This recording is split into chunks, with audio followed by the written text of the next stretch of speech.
Hey yo, what's up? My name is Jacob. Welcome to the Lux Cycle live stream. I'm here with Mickey. Hey, what's going Mickey on? with his Halloween background. Happy Halloween, everybody. Spooky. I told you we'd probably stream today. Well, coming in today, we had some crazy movement in natural gas overnight and through this morning mostly. Up 7% because of the massive cold front that came across the entire country.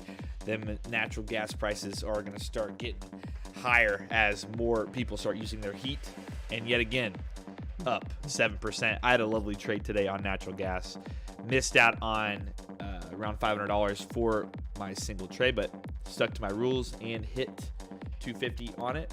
But today, let's take a look really quickly at what we got going on. We got the Dow Jones about break even. I do want to double check this. Yeah, they're all about break even. Dow Jones break even, SP break even, NASDAQ a little bit in the red, but overall break even on the day with the consumer confidence that came out this morning. We also have a lot of extra news coming out as well this week. Tomorrow, very big day with news and the FOMC and all that. Let's look at that real quick. Sorry, I'm pop up the right thing here for you guys. So yeah, Tuesday. Today, obviously, consumer confidence hit like we were expecting. Actually ended up beating, which is pretty awesome. So we thought, maybe get a nice bull run off of that. Not really much reaction like it normally has. So that's okay. Going into this week, though, tomorrow, remember, pre-market, we have the ADP non-farm employment numbers coming out as projected higher than last month.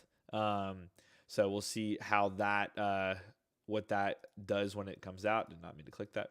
And then ISM at 10 a.m. So pre-market, you might get a little bit of trading action if the price action is good before 10 a.m. But just know 10 a.m. is going to definitely be some volatility, more probably on ISM versus today on consumer confidence. So pay attention to that at 10 a.m. But then obviously if you trade commodities like crude oil, definitely want to focus 10:30 for those numbers to come out. Then, if we end up getting a certain, report, we can trade accordingly based on how it reacts on crude oil. So let's see if this number ends up hitting, because then, we might get a nice little bounce because we have sold off a bit today. And we had a trade on that as well we'll go over. And then FOMC obviously at 2 p.m. Eastern time tomorrow. So be ready for that. As soon as Jerome Powell touches the mic, the market goes crazy. So I would suggest, if you want to trade anything at all, 10 a.m. after that report, you trade between 10 and 2 tomorrow.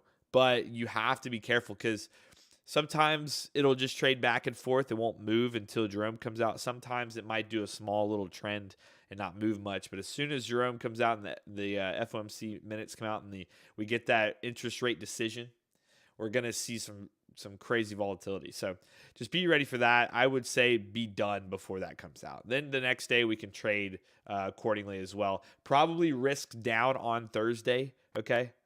Just because there's going to be a lot of volatility that switched during the FOMC the day before. So Thursday, I would probably do risk down, do about half you normally do, because the candles are probably still going to be pretty large if you trade ES or like NQ. For us, we've been trading a lot of commodities like gold and CL and stuff, so we shouldn't see too much reaction with Jerome and FOMC, but the Fed interest rate decision might change what we see on crude oil and such. But other than that, Friday, average hourly earnings, more than likely, this isn't really going to do much. What's going to be big is the unemployment rate. So when that comes out tomorrow, we'll probably get a gist of this is Friday, right? Yeah. When that comes out Friday, we'll probably get a gist of it on Wednesday of what we're seeing a little bit ahead of time based on what Jerome talks about and stuff. Also got the non-farm payroll, so end of the week's going to be pretty crazy. And then ISM non-facturing as well at 10 a.m. So this is a huge week going into November here. So if I were you, just play it safe and just probably sit on your hands, enjoy your Halloween, and then come back, the week after. Otherwise, you got to risk down. That's the biggest thing I can recommend is risk down on your trades, and you should be good. Mickey, anything you want to note news-wise? No, I like that term, risk down. Risk down. Term of the week, down. risk down. Term of the week. Jumping in, though. Let's get to the charts. Nice. Here we go. Here you go. Nat gas, man. 4 signal on the Lux algo. Strongest signal you can get. I mean, this chart doesn't look any more beautiful than that. 7% move on Nat gas. Massive volume came in to move this. And we're retesting the previous swing high that rejected this 4-hour order block. This is a 15-minute chart. 23 cents today. Pretty insane move. For those of you that would trade this, if you traded one lot today from the 4 signal, you would be up $2,225. That would have been a heck of a trade if you were in that. So great job to those of you that did trade it today. I'll show you a trade that we had today using our NeoCloud strategy and some of the bad beats we had today. We were 1 tick off on YM to potentially make us funded for today, which would have been awesome. But YM kind of, we have beef with YM right now, so we'll talk about it. Maybe we'll go talk some crap to YM a little bit later. But gold coming off its high. Had a nice little massive liquidity grab earlier this morning, 10:15. Let's go to the 4 hours now. Let's look at some 4-hour charts. And, I mean, this makes sense. Remember we talked about on gold here. This is gold futures. For those of you that like the gold non-futures, because it is a way different price point, we'll look at the gold pair instead. And remember we said that overall on the daily that we want to see it, retrace back to this high and bounce and then potentially hit, that 2040 level. But actually, real quick before I even jump in more, I want to welcome everybody. I forgot to do that. Everybody that came back or anybody that's new, thanks for joining. Make sure to like and subscribe if you enjoy hanging out with us. I'm going to get some music bumping here in a second. But welcome back, Scott, Cyber, Indian, Christina, like always. Appreciate you being here. Brad finally made it to the open. I love it. Welcome, Brad. Kevin, Benji, like always. Mickey. Oh, Mickey's here. No way. You hear Mickey? What's up? Alex, welcome. Man's in Copenhagen. That's pretty awesome. And a guy named Indian Men Only. You're welcome. Yeah. I got you. We got you, man. He said, thank you for making these premium indicators. I'm now making money daily. That's why we make them, man, to figure out your trading strategy that works for you. But let's now dive in to the multi-time frame order blocks on our old pal Gold here. Love you all and your team. May the Lord bless you. I appreciate it. You as well, my friend. You as well. Okay, gold. Gold, 15-minute. Let's go to the 4-hour so we don't get too crazy with all these order blocks. Here we go. 4-hour. Remember, we went up, retested this high above 2K today. Then we're back down below 2K. We talked about this retracing a bit before continuing because of this breakout. We're currently in that zone in which we want to see that retracement. Man, Alex, I wish I could do that right now. That'd be nice. Maybe someday we will do that. Let's go to the daily. Look at the daily here. Daily is a way better chart to look at for our retracement targets. So that did pull off that breaker block. We could pull that up again, but pretty much what we're seeing is on this retracement, you get the breakout and you want to retest a previous level of resistance. That's proper trend. Right, so we come back down to, we could see lower 1980s before we, maybe get another breakout. I'm going to take off this one at price action concepts. Sorry, making sure we're all set here. But we did have, we're still in a current change of character. So there could be a nice break of structure coming on the daily chart for this high break to hit and rally to that 2040 level. I do think we do have an opportunity to continue this trend. But for now, our overall target was that 2K. So we're waiting to see if we can hold this smart trail above 1986 to 1980. I don't want to go lower than 1980. I would say I would want to stay above 1982 and then go from there. For now, I'm not a huge fan of this 4-hour candle. Clearly, this 4-hour candle tried to take out this high and then ended up closing down.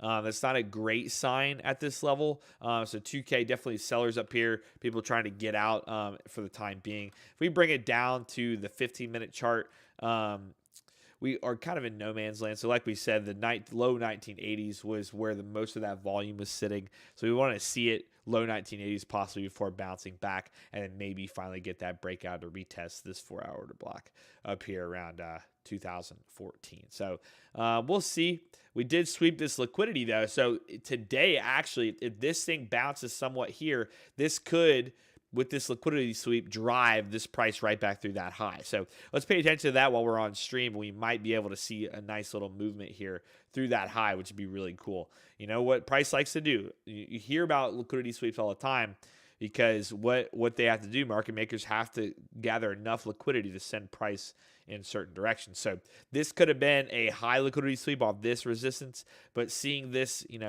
these downside support here, we're currently playing out of that, nice liquidity that was already put here to potentially get that bounce. Plus, ended up being at another high as well. So we're looking very nice, actually, if this does bounce here for a potential rally to retest the high. But we'll see. Like I said, we on a higher time frame, we do like to see a bigger retracement, but you never know.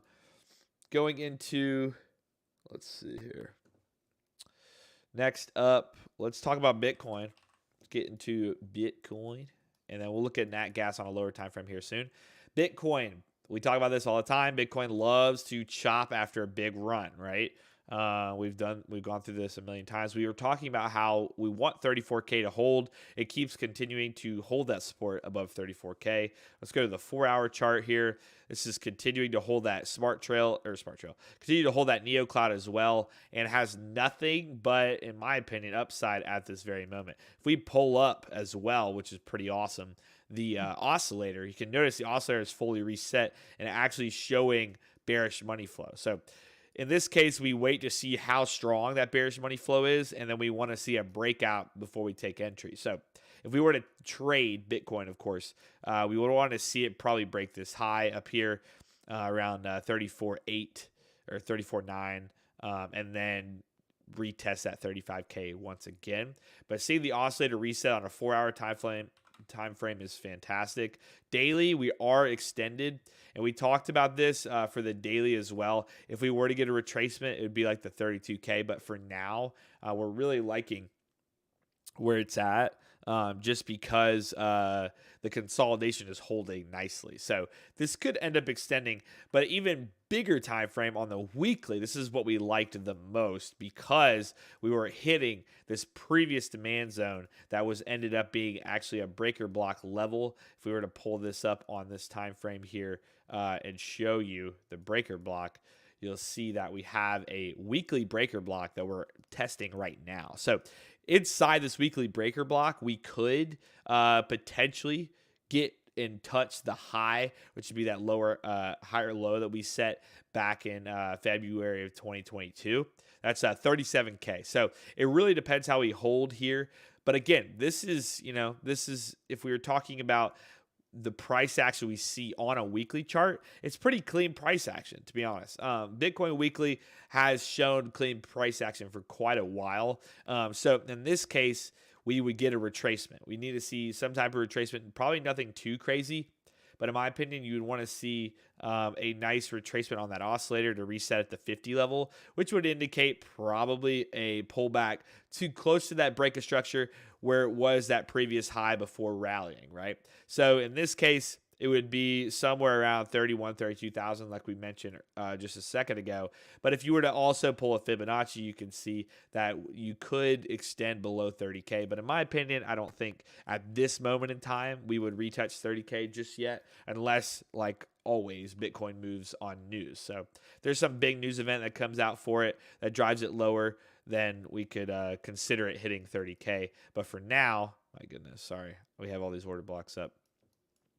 In this case, so long as it holds 34, I think we're going to get that breakout pretty nicely. So on a 15-minute, though, as you can tell, we have a bunch of these order blocks up.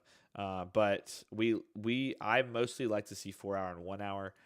So if we were to take off the dailies here, I can kind of show you that we clearly have shown support on the 4-hour. You can see that this 1 hour has stacked with the 4-hour, and look what happened. When it busted through the 4-hour and touched the 1 hour order block, we had a perfect reversal candle there that ended up sending it back up. So that is why, we like to have multi-time frame up, because we can see a 4-hour and 1 hour order block just sitting here waiting to be waiting to bounce, and obviously the 1 hour up here was also rejecting very easily. So we'll see. A lot of volume up there, 28%. So we'll see if it can retouch that. Maybe we'll get that final breakout.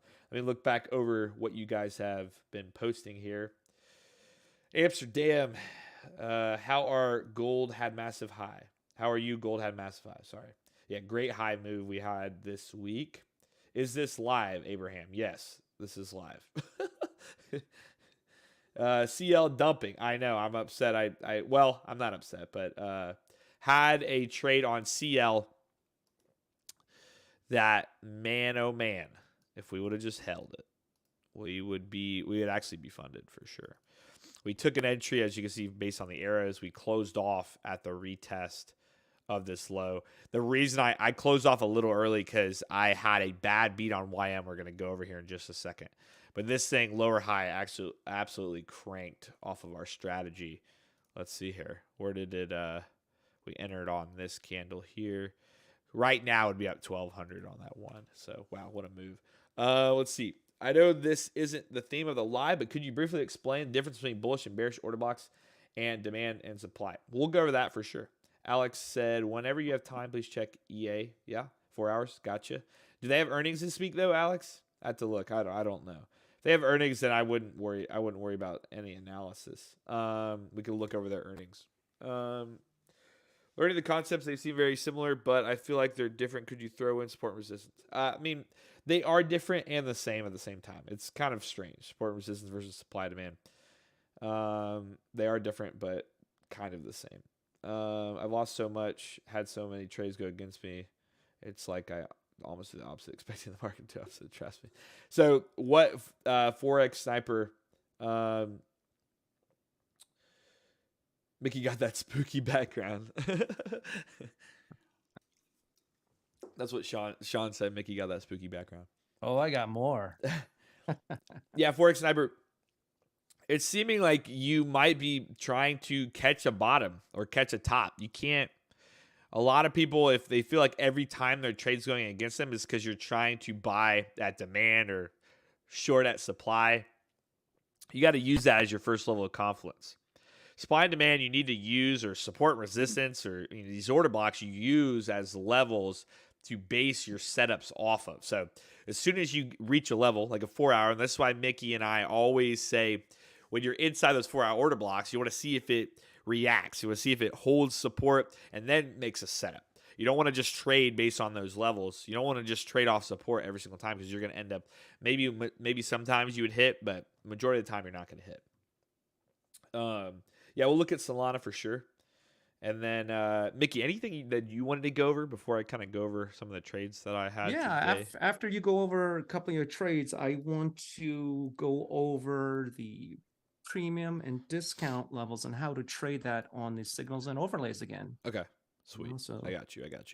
Okay, so first off, today we are up $168 on the account.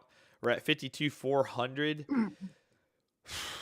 This was a hard fought $168. I'll tell you that. First off, YM this morning had a beautiful setup.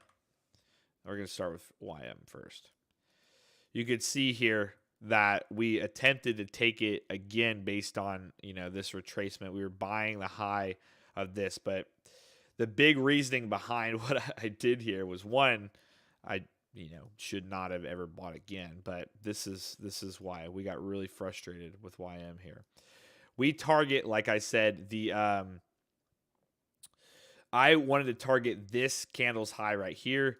We had a long wick to the upside, so I targeted the closing of this over here. Probably should have just targeted the close of this, but what it ended up happening was we literally missed this exit by one tick. We had our take profit at 33.036. It hit 33.035 and then retraced. And even if we had our stop, like we normally move our stop to the bottom of the Neo Cloud, even if we had it there, we would have been stopped out eventually before it hit, which kind of sucked. But we ended up actually getting hit for I think $100 stop. I tried it again, another $100 stop, tried it again, and then like a $50 stop. So we were down like 275 on that by one tick. I'm going to show you this screenshot because it's just so crazy. So here you go. Here's the screenshot. We had the 336. My limit was right there. It touched 3305. I could have punched the monitor, honestly. It happens though. So this is a good example why you wait for your setups. What I'm noticing though is, honestly, it might not even be worth to trade YM or ES or NQ because of stuff like this. Because right after that, Nat Gas at a high absolutely paid tremendously. I mean, this thing just showed us exactly what we wanted to see. We had a break of this smart trail, right? Neo Cloud or money flow was green. We took our entry here, and I even took it for the breakout. I got a nice little breakout trade. I had figured what I did was up my stop as much as possible. I kept upping on the lows because these candles were so strong. We had our stop here. First target was the high, or these closed, and it kept rolling. We ended up closing up here for a nice, I think it was 250. Let me see here. Nat Gas on the bottom here, you can see 260. Actually, you guys can't see all the way over there. Let me see if I can. It's right, this one. Oh, wait. Right here, boom. 260 on this specific one there. Hit 260 on Nat Gas. Then right after that, we saw CL set up. So crude oil was setting up. It flipped, right? It broke, and then it closed back under. We took a trade right here. On the So that's the other thing I forgot to mention. We are attempting to trade the retest. We want to take entry on the retest. What I've been doing, though, is I've been setting the entry point kind of like 1 or 2 ticks below or above the Neo Cloud. That way it's like more of a guarantee entry rather than right on the Neo, because not every single time it's going to touch it exactly, especially if it candles like this. Because sometimes if you have a candle open, like right there, it might not fully touch the open. So moved it up. We actually ended up getting a beautiful entry, like perfect entry on this candle right here, right at that high. Had our stop above there. This was a $110 risk to a $322 gain. So it was a 3-to-1 trade, which was beautiful. It's exactly what we want to see. We ended up actually taking 2-to-1 at let me see here. This one was 250. Sorry. So we took this 2-to-1 was 22. We took a 2.27 to 1 on that, closed for 250. We wanted to take it to the candle, like we said, open and close down here for 322, but we didn't, just because we were already on edge from YM just playing with us today. Sadly, we know CL, NG, and gold tend to recently. They usually, they do when they set up, but they tend to trend nicer. I think most of our trades have been on these commodities, so we'll probably just be trading that. Why you need to customize the parameters when it's just there and works well? Don't need to fix what works, right? You don't need to fix it if it ain't broke. How's that goes? That goes, Mickey? Don't fix what ain't broke. Anyway. Don't touch it. Boom. That hit. We gained our loss back with a little bit of profit. 168 on the day. We would have had 3. If I would have just taken YM off at the high and not retraded because we ended up, I think, closing like $60 in profit on that. So that one tick infuriated me. I was hoping we'd get the bounce and break out again, but that's why you follow your plan. But again, we're positive on the day because we followed our strategy on the others and ended up paying. So that's all that it takes. And so we'll probably just honestly stick to CL, nat gas, and gold and trade it for now and see. But for the day, 168 account now. The challenge count's at $52,402. We are now $600 away from being funded. We're going to try to hit that this week. Tomorrow, pray we can get at least one trade early. Maybe we get some decent price action before FOMC with some of the news. But again, remember what I said. Gold and like nat gas, they're going to move differently. They don't really move with that news as much. They have their own news to worry about. CL tomorrow, of course, has its 10:30 report. So we'll probably end up trading CL once that report comes out, and then maybe like nat gas. But me and Mickey were thinking, man, natural gas, we need to, what do we say, October? Like it's a cyclical asset. Right. This was purely fundamental. Right. This was extremely predictable. Extremely predictable. If you just pay attention to the weather, you could have taken an entry on this and you would have been up 6% today. Right? Like the entire nation like froze over pretty much. Like it's cold everywhere. And so in that case, natural gas prices are going to go up. And there you go. You got a 7% jump today just on natural events. Like why not just understand what's happening with the weather, and then you can be a really good trader. Honestly, if any of you are a weatherman or what do you call it? What are they called? I always forget. Meteorologist. There you go. Yeah, that is as close as you're gonna get to a crystal ball in trading. Literally, like all you have to do is follow. Yeah, you got to follow that accordingly. Even if you're a farmer, you understand. How prices move. I mean, there's futures for everything. We were looking to see if there was a pumpkin future earlier. Couldn't find one. We found some. We found some wrapped crypto, but like, wait a second. We could trade. What the heck? Las Vegas Strip heating seasonal futures. Did you see that? I didn't even know that was a thing. We're on the map, baby. Las Vegas heating seasonal strip futures. I don't understand. It's like a weather future. Weird. It doesn't really look like it moves very much. But again, we can trade. We can trade wheat, soybeans, corn. There's all of these things you can trade if you know about them pretty easily. I don't know how well some of these move, but yeah, I mean, like here, you can see corn actually moves pretty decently if you understand how the corn market trades outside of a technical analysis. See, there's a lot you can use. Alex said, I know the chicken sandwich futures always grow before stream.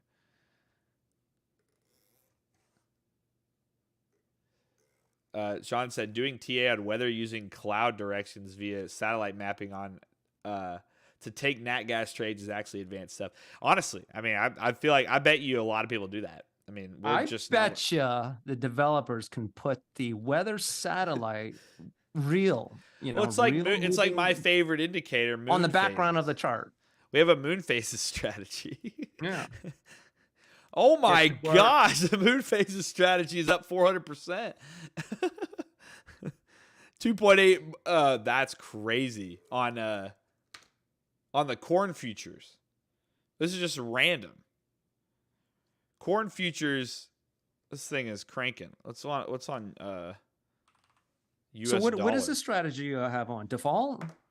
What in the world? The moon phases on the corn futures is up 4% with a less than 1% down draw. All right, time to connect our accounts. This is crazy. This is let's do a deep back test on this for the past year. Past year, 1% down draw, it's up 2%, but that's just based on this overall property. If I were to put it down to like 10,000, it would literally be up. Stop leaking this out. We have 24% on the year. We'd be beating. Leave this for the VIP group. on corn futures. Let's look at Shut it down. Let's look at the moon phases on natural gas. That'd be interesting, dude. What have I discovered? It's still up, but it had a massive down draw. That's wild. So moon phases, guys, like this is just a pretty comical type of strategy. But I think, I mean, like anything, the moon literally controls the way we orbit, right?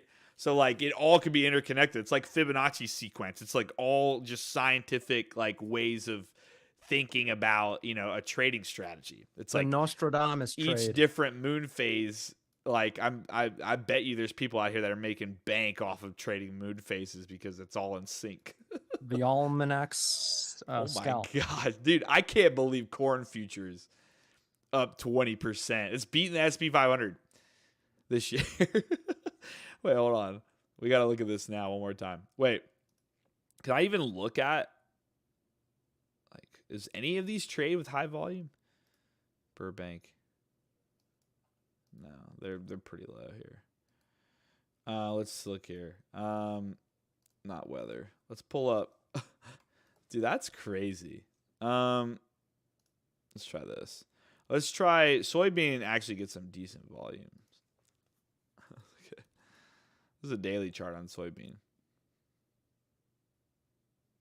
Soybean not good. Not good. Don't trade soybean with the moon phases strategy. All right. Corn, moon phase strategy. Link your accounts now. You'll be up 24% year this year. Nice.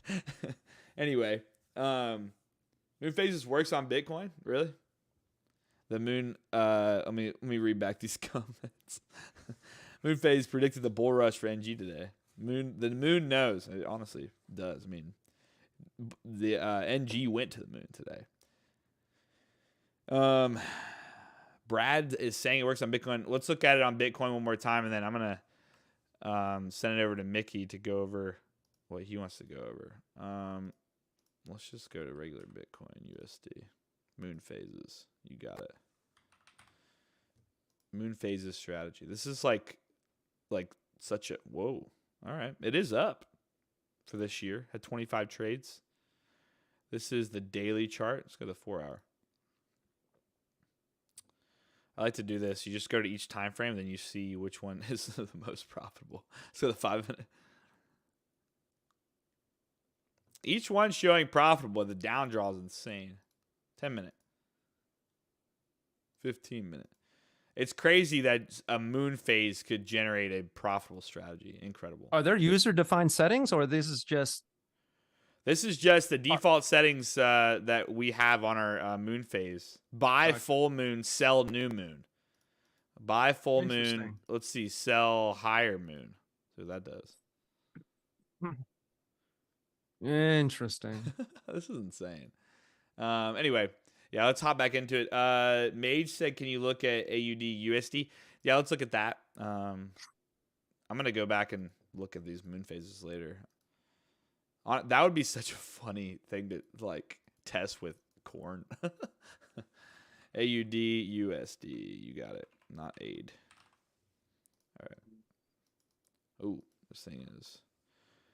Any time frame specifically, Mage? You got a time frame for me? So far, 15-minute lovely reject of this 4-hour order block. And then normally I would optimize it just based on the dashboard, but I'm going to just do, there you go. I'm going to do autopilot for now. 5-minute. Okay. 15-minute for now, reject 4-hour order block. That's what we like to see. 4 hours is our bread and butter. Currently in a 3 signal on a 15-minute. So this retracement's pretty clean for a potential reject and break back down. If we go to the 5-minute chart, let's see here. You're in a 2 signal at the moment. Still just flipped on the bull side for the money flow. But again, this thing is still waiting for that potential breakout. 15-minute I don't like as much. But in this case, if I were to take an actual trade on this, if we were talking 5-minute, I want to see a full breakout here, get some green candles like this, right? Full breakout, and then retracement, retest this high here, and then take your entry if there's a turning point on the oscillator. Ooh, wrong one. So this oscillator here. So essentially money flow needs to flip and then come back down, get that reset on the oscillator. Something like, let's see where it's done it before. Something like this. There you go. So money flow flips, right? Price comes back down. The oscillator went below 50. Then you get this turning point like right here. Then you take a trade for the breakout, right? So look, so this is exactly what we're looking for, actually. This is perfect. So on AUUSD 5-minute, back Tuesday last week. Or wait, yeah, last week. Tuesday last week, this is exactly what we want to look for. Money flow flips, right? You get the signal with a change of character after a BOS. Beautiful. You get this retracement. The oscillator flips. I would take my entry once this oscillator gets a turning point and you got bullish money flow. I take my entry off this guy, short, stop loss below the low, or swing low there, or higher low. And then target, 1-to-1 is my first take profit, 2-to-1 second. This hit 1 to 1.8. So if you were to take anything right now, potentially a long setup, so long as that smart trail does break. What's up, Luke? Mickey chilling in Hogwarts? Not too shabby, he said.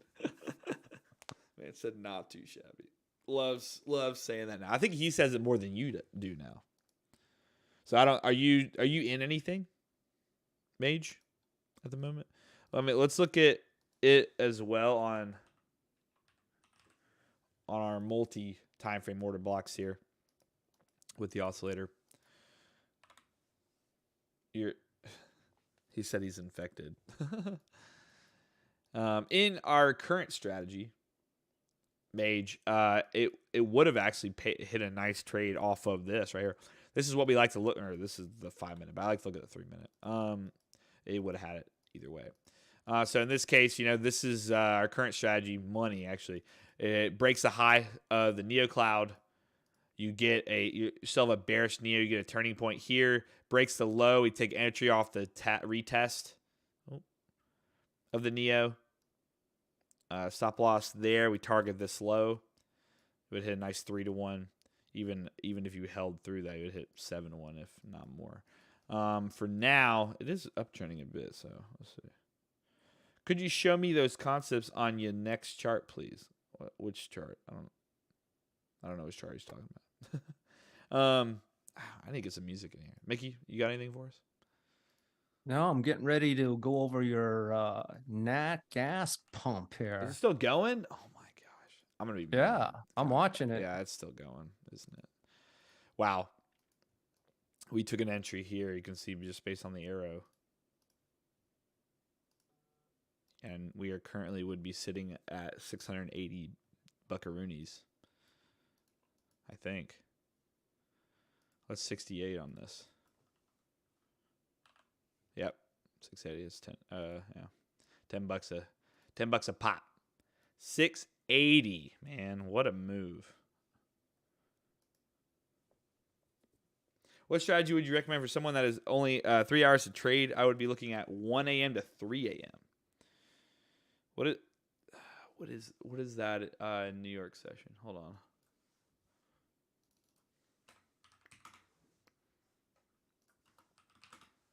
Trying to look up. All right, so it's okay.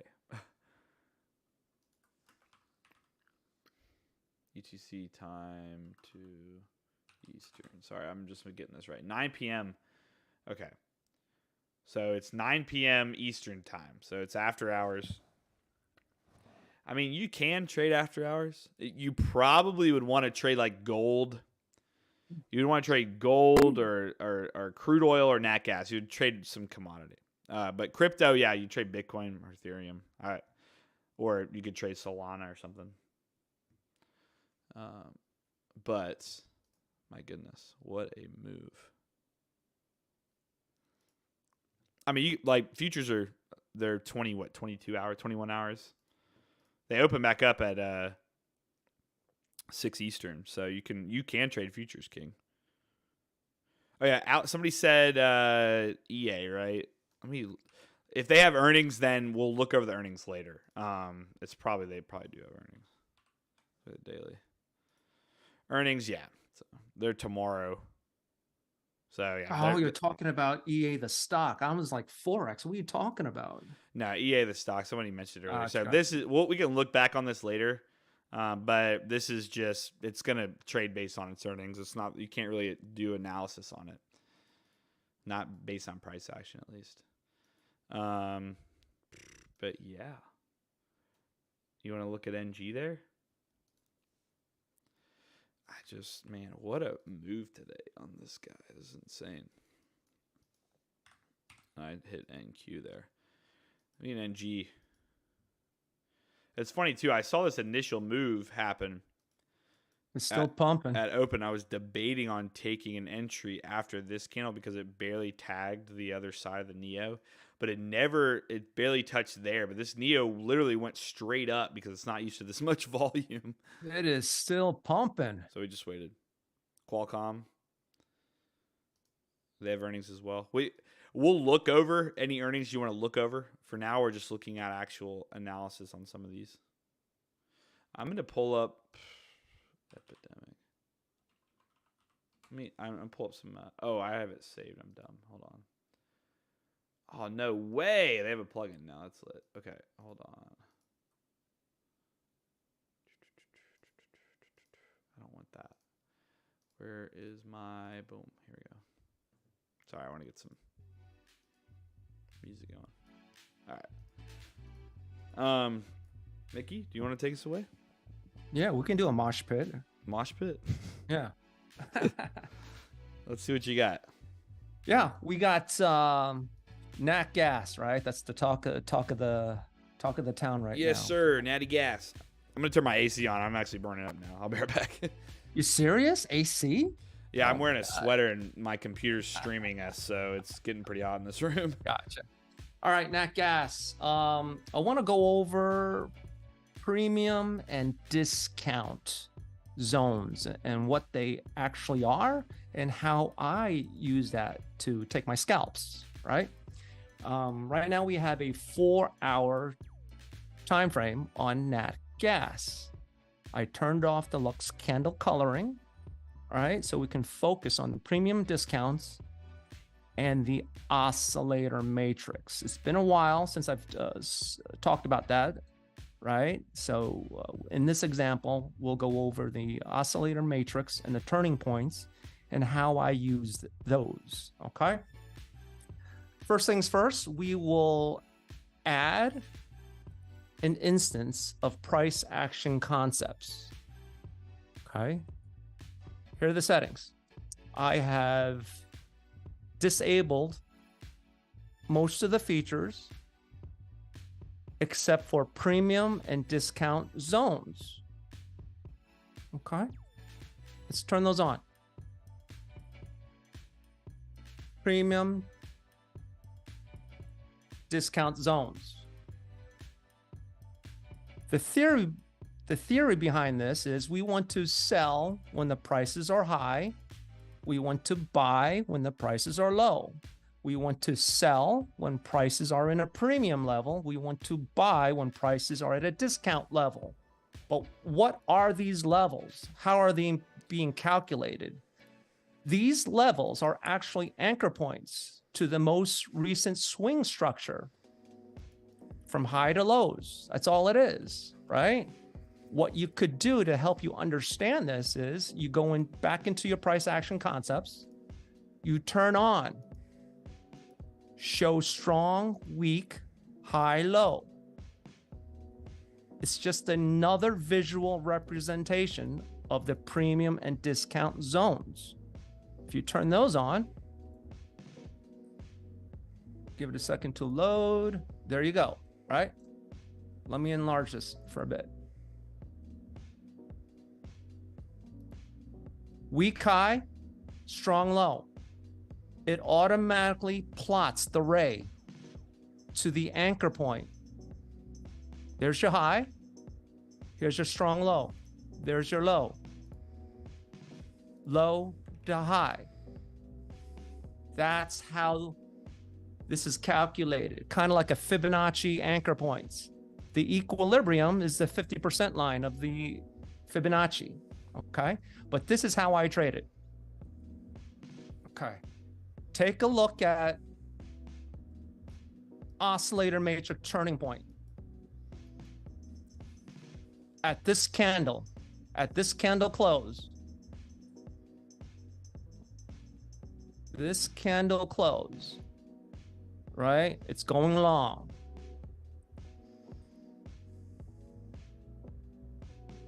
Turning point to the upside. At this candle close, when this candle closed, right? Price was at a discount level. Now it's in a premium level. Well, actually at the equilibrium level, right? So how do I scalp this? I go down to a lower time frame, and what I'm looking for is the price in a discount level to scalp going back into a premium level, right? Let's go down to a 15-minute time frame. Here is the 15-minute time frame. Let me add the premium discount levels. I'm going to enable strong weak high low. Premium discount level zones. Turn those on. Okay. Now, I'm going to have these charts side by side. This is a 15-minute.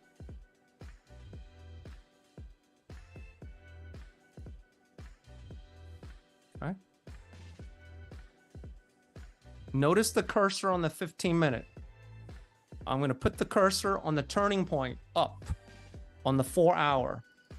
After this candle close, okay, we were at this point, right? We have a signal going long. Neo cloud, bullish. Price is from discount heading back into the premium zone. So there was your scalp. What is the main feature I'm using for this scalp? Oscillator matrix turning point. That was the first clue. After I saw this oscillator matrix turning point going up, I need to look at the rest of the charts. Where is price located? It's located discount going back into the premium. We want to buy low. I want to buy at a better price. Same with here. Price was at a discount. When oscillator matrix on the 4-hour turning point turned up, price is heading from discount to premium. There is my scalp. Okay. How do I exit? That's a very important question. Where do you put your stop loss? How do I exit? For me, if I'm entering based on indicator triggers, I am going to exit on indicator triggers. There are many features of signals and overlays and price action concepts. You can overlay this chart to tell you to close out your trade. Signals and overlays. I can use trend catcher to tell me to close out my trade. Okay. But guess what? I'm not closing out my trade just yet. Trend catcher is bullish green. You entered somewhere here. It's still telling you green. I'm still holding. Guess what? Jacob's eating a chicken dinner. Num, num, right? num, num, num. All right. So that's one feature you could use for your stop loss. Okay. Here's another feature. Turn on your internal highs and lows within the price action concepts. There are several areas where you could close out. You'd entered somewhere in here. You could close out when there's a higher high printed. So when this printed, we were down here. Okay. If you took partials, you could exit here. Here's another higher high. Okay. What you can also use is the oscillator matrix to get out of Dodge. Same thing. If you'd enter here, here are your potential reversal in points, potential take profits, etc., etc. Oscillator matrix. See the red triangle? Red triangle. Turning point down. Turning point down. Potential reversal. So using the oscillator matrix gave you several areas to exit. A little bit more sensitive than the main chart. Okay. Yes, sir. Hopefully that makes a little bit of sense, right? Since we're on the trend tracer, I want to go over the trend tracer just a little bit. Let's disable some of this stuff here. If you guys want to go over anything specific here after Mickey's done, just put in the chat and we can look at it. Here's a simple strat. Very simple. Neo Cloud. Remember my exercise of Neo Cloud of the 4 hour year to date, right? Let's go back to it. Having a lot of questions on how do I exit? How do I exit, right? Trend catcher. We use a trend catcher. Turn that on. Boom, enlarge this. Okay, this is only an example, okay? You guys have to optimize and fine tune for yourself, right? I enter Neo Cloud and trend catcher when they're in confluence. I exit when trend catcher flips against me.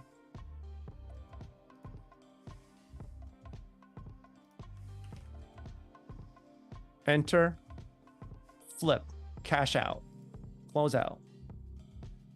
Enter, close out. Here's another chop one. Enter, close out. Enter, close it out. That is a basic strategy. So you need to optimize it and add other rules to this. So the trend catcher is my stop loss when I'm using signals and overlays, right? It always has been, okay? Hopefully that makes sense for everyone, and hopefully, you know, you folks can use the trend catcher in this way. It's kind of neat, right? Oh yeah, it's kind of simple. good filter. Yeah. So that's all I have on NAT gas for now, you know. And what are you looking at right now, Jacob? I was looking at some interesting things I want to note for people that trade. Well, we're gonna. This is EA earnings. They've had a pretty good few years, honestly. Only a few missed quarters, and not by much. They don't miss by much. November seems to be a pretty decent month for them. It's okay actually. Last November 2 years ago, lovely big beat actually they had. Those of you that wanted to know about EA. EA last November they didn't beat. We'll see about this November. It is a decent prediction, the forecast there. So we'll see if it ends up getting beat today. I was going to go back and look at the values it's been at. But what I was going to touch on was actually crude oil report tomorrow. It seems in November, especially November 1st, first week of November, like last year, you can see here, November 2nd. The week before, they had a surplus, and then the week of November, they had a deficit. So it's actually interesting because even going back like a whole nother year, let's go back to 21. I think they had the same thing here. And with it selling off today, it seems like it's being priced in already. So you could see, actually, it did get reported higher. So yeah, it could be up in the air. But what I like though is that it's selling off today for crude oil. So tomorrow, this could be priced in big time. If the report is somewhere around the same as what it's predicted, as long as it doesn't beat big time, it is, the last, previous was 1.37 million. So if it's somewhere around that or a little bit higher, then I don't think we'll see price go any lower. I think we'll see it bounce actually. Because remember, we talked about actually this week, we talked about it going lower 80s. Literally yesterday, we talked about it going lower 80s. And you can see now, it's already breaking this low. So in this case, I do think tomorrow we could actually get a possible rebound on this when that report comes out, unless there's a drastic change on the report. Could be a different move on that. So pay attention to that. And you could actually get a decent long trade in CL if this is already priced in.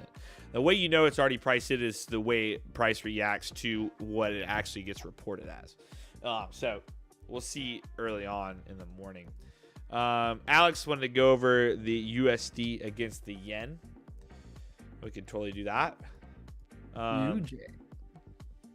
Yes, UJ. UJ. I like it to look at it on a Wanda, but I guess we can just look at it at FXCM as well. Had a big sell-off there on the 5-minute. Let's jump to the 4-hour for now. Wow. Okay, I understand why that sell-off occurred, because this is a big pump it had. So this is all today? Pretty much. Late yesterday into today. It just keeps on going higher. I have no levels up above. Yeah, we probably don't. Wow, you're right. It hit all-time highs. Yeah, I just can't find an entry or rejection. 1 week. Okay, weekly actually still has a move. It still has a little bit higher to get. Weekly, the high is 15194. Weekly, though, it does pull out. It does go back. Wow, this thing used to be, oh my. This thing used to be up in the 300s. So there's a lot of moves. It had some bad weeks in 85. Back in 1985, it had some bad weeks. But in this case, we're looking to retest that high, right? So the high is 151,944. I would say we touch that. This high recently was 151. What was it? 708. So we go, lower time frame here. Yeah, honestly, it could possibly break through that. It definitely rejected there because of that previous high, and it was extended after this big pump. But in this case, for now, see if it can retest that high and break it, because it might go up and just chill for a second, then come back down after that. But there's no way of trading this right now, unless you want to go over like a previous trade opportunity on this. Which it ran tremendously. If we were to pull it up on here, like you said, had a nice signal today. This is a 5-minute. It is autopilot. Let's see what actual optimize if I were to actually trade this. Had a nice breaker block on the 4-hour there. So 18 is optimal. Let's see what 18 had. Dang, wow. Optimized sensitivity had an insane run. In this case, this is what I look for, right? I look for a retrace touch of the smart trail, making sure that it's confirming this trend. And we got that exactly right here. And guess what else occurred with that? Was this turning point right here. So that turning point happening, good, strong indication for a trend continuation. Stop below that swing low to move that trend. It hit, this thing hit, wow, 6 to 1 on that move. We can look over gold again, yeah. Forex Sniper said, what are the best assets to trading Dixie as the base if your portfolio is dollar base and commodities? What would you say to that, Nikki? Because you probably have a better insight on that than I do. For the See his Dixie comment there for what's it. this again? Best asset to trade Dix. Best assets to trade using Dixie. All right. For Dixie, for myself, you know, I always, every day, religiously watch the dollar index. For the most part, it pushes the Forex market in a certain direction, and it pushes some of the indices as well, right? A basic theory is when dollar goes up, right? Meaning gold should go down, right? When dollar goes up, the market should go down, you know? My thought process is when the dollar goes up, I'm collecting my dollars. I'm saving my dollars. I'm taking my dollars away from gold. I'm cashing out of gold and I'm moving my dollars into my bank account, right? So my bank account is growing, right? And I'm decreasing my positions on gold. It's just, it's not tick for tick, but that's why I watch the dollar. So what assets do I trade using the dollar? Of course, I will watch the Euro USD, right? That is number one, you know, with the Dixie. Number two is gold. I don't trade gold, but I watch gold, Forex pair, and I watch the gold futures with the dollar index. Yeah, Blacklist, they're about to go over gold. Yeah, those are the two symbols that I actually watch religiously with the dollar index. So hopefully that answers your question. Did I ever trade VIX? I've invested in VIX during volatility times. So like the best time to buy VIX are like the SQs, SQQQ, like inverse. Anything inverse, best time is when something crazy is happening. So COVID, great time to buy it. Like if we got involved in this war going on across the country, great time to buy the VIX because volatility, you have to know what's going on. When is volatility going to occur? COVID was the biggest volatility spike we've had in a century, honestly. So if you can spot volatility incoming, you could buy the VIX SQQ to hedge your positions. But man, I honestly, if you could spot that kind of volatility coming into the market, you probably just want to buy like put options against your stocks or sell them, just to kind of hedge yourself, because like you don't have to put up much capital to hedge yourself that way. So your put options are gonna help you kind of stay out of the red if that, you know, becomes the case, if it's something like COVID or something crazy. George is back. What's up, buddy? Welcome back, my friend. What's up, guys, George? Make sure to like, subscribe. We really appreciate it. Let's get those likes. Where are we at on the likes? Let's get those likes up. There you go. We got 71. Let's get the likes to 100. Come on, guys. We're at 71 right now. Let's get to 100. We really appreciate you guys tuning in. Obviously, anything you guys want to go over, just let us know. But Blacklisted said, can you buy gold from 80 to 82 zone? That's the zone we're watching. Like I said, we initially, remember, we watched this flag break early in our middle October, actually last week. Watched the flag break. That happened, hit 2K, hit our first target of 2,000. We just had this 4-hour bearish candle flip, which super bearish candle. So that would have pretty much predicted kind of this retracement that we had.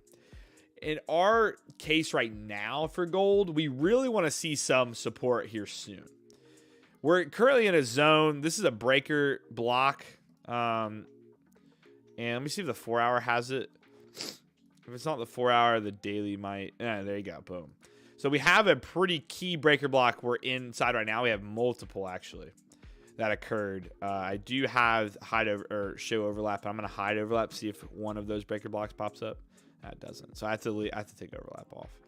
So this is why sometimes it's good to go through the settings, make sure you're seeing everything. It can get kind of crazy though. In this case, had a breaker block sitting here from a previous high, right? So that that is definitely 2 previous highs. This is definitely a significant level on gold for now. So right now, the 80s right here, anything below 90 and above 80, you really want to watch. If we get some bullish price action occur in this area, could be a great level to buy for a retest of 2000, if not break through that high. For now, though, we did on the 15-minute, like we talked about, we had a upside liquidity sweep to drive it lower at the moment.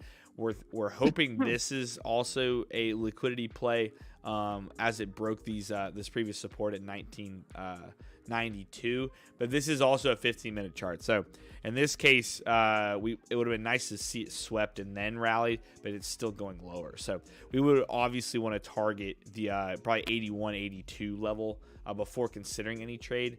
But a lot of volume sitting right where we're at. We filled all this imbalance now on this pump that we had to the 2K level. And so at any moment, we want to see kind of how it trades, and then we'll look for a potential continuation on the higher time frames. So 4 hour, definitely want to see it hold above 80 before we continue. I think you've talked about the coiling of the oscillator and stuff, which can be a nice time to buy straddle call input. Yeah, I mean, if you're into that kind of stuff and like higher time frames, you see it, you could totally do that. I don't know how well that strategy would go. That would be something you definitely have to continue to test, more than likely, to see if it actually works. I was going to see if there's any. I don't really have any setups. We were moving very nicely today on all of these in trending directions. Finally, ES and YM finally broke out and started trending. I wish we wouldn't have gotten stopped on this because, man, we were one tick away from having a really good day. But it's all good. We're still in the green, still on track. Let me think. Oscillator here is still bullish, right? We still have some bullish money flow.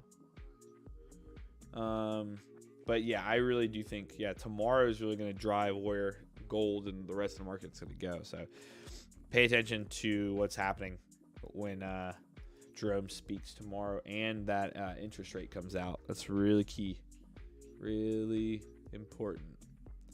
But at this current moment, not anything too crazy happening. We're just nice trends here.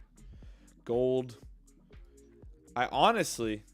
gold would be the one that potentially could give us a trade opportunity, especially after filling all this. This is gold futures. It's trading at a higher number, of course, but it is the same price action. So for us, we want to see that neocloud flip, of course, and then look for a trade opportunity. But it's just kind of weak all the way down. And then you can even see here we have the same area that we had that order block on the other one there, just right there.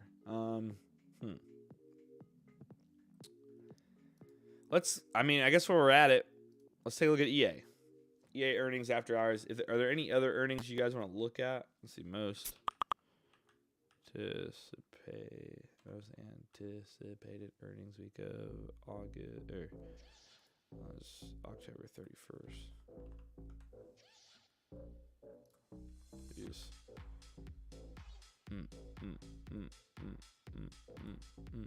There we go. October 30th, sorry. Here's this week. Today, Tuesday after hours, AMD. Boom, yeah, let's look at AMD. Keep forgetting AMD today. We had Pfizer this morning. We had CAT as well. Did CAT do well? Let's see CAT. CAT, whoa, big gap down, 6%.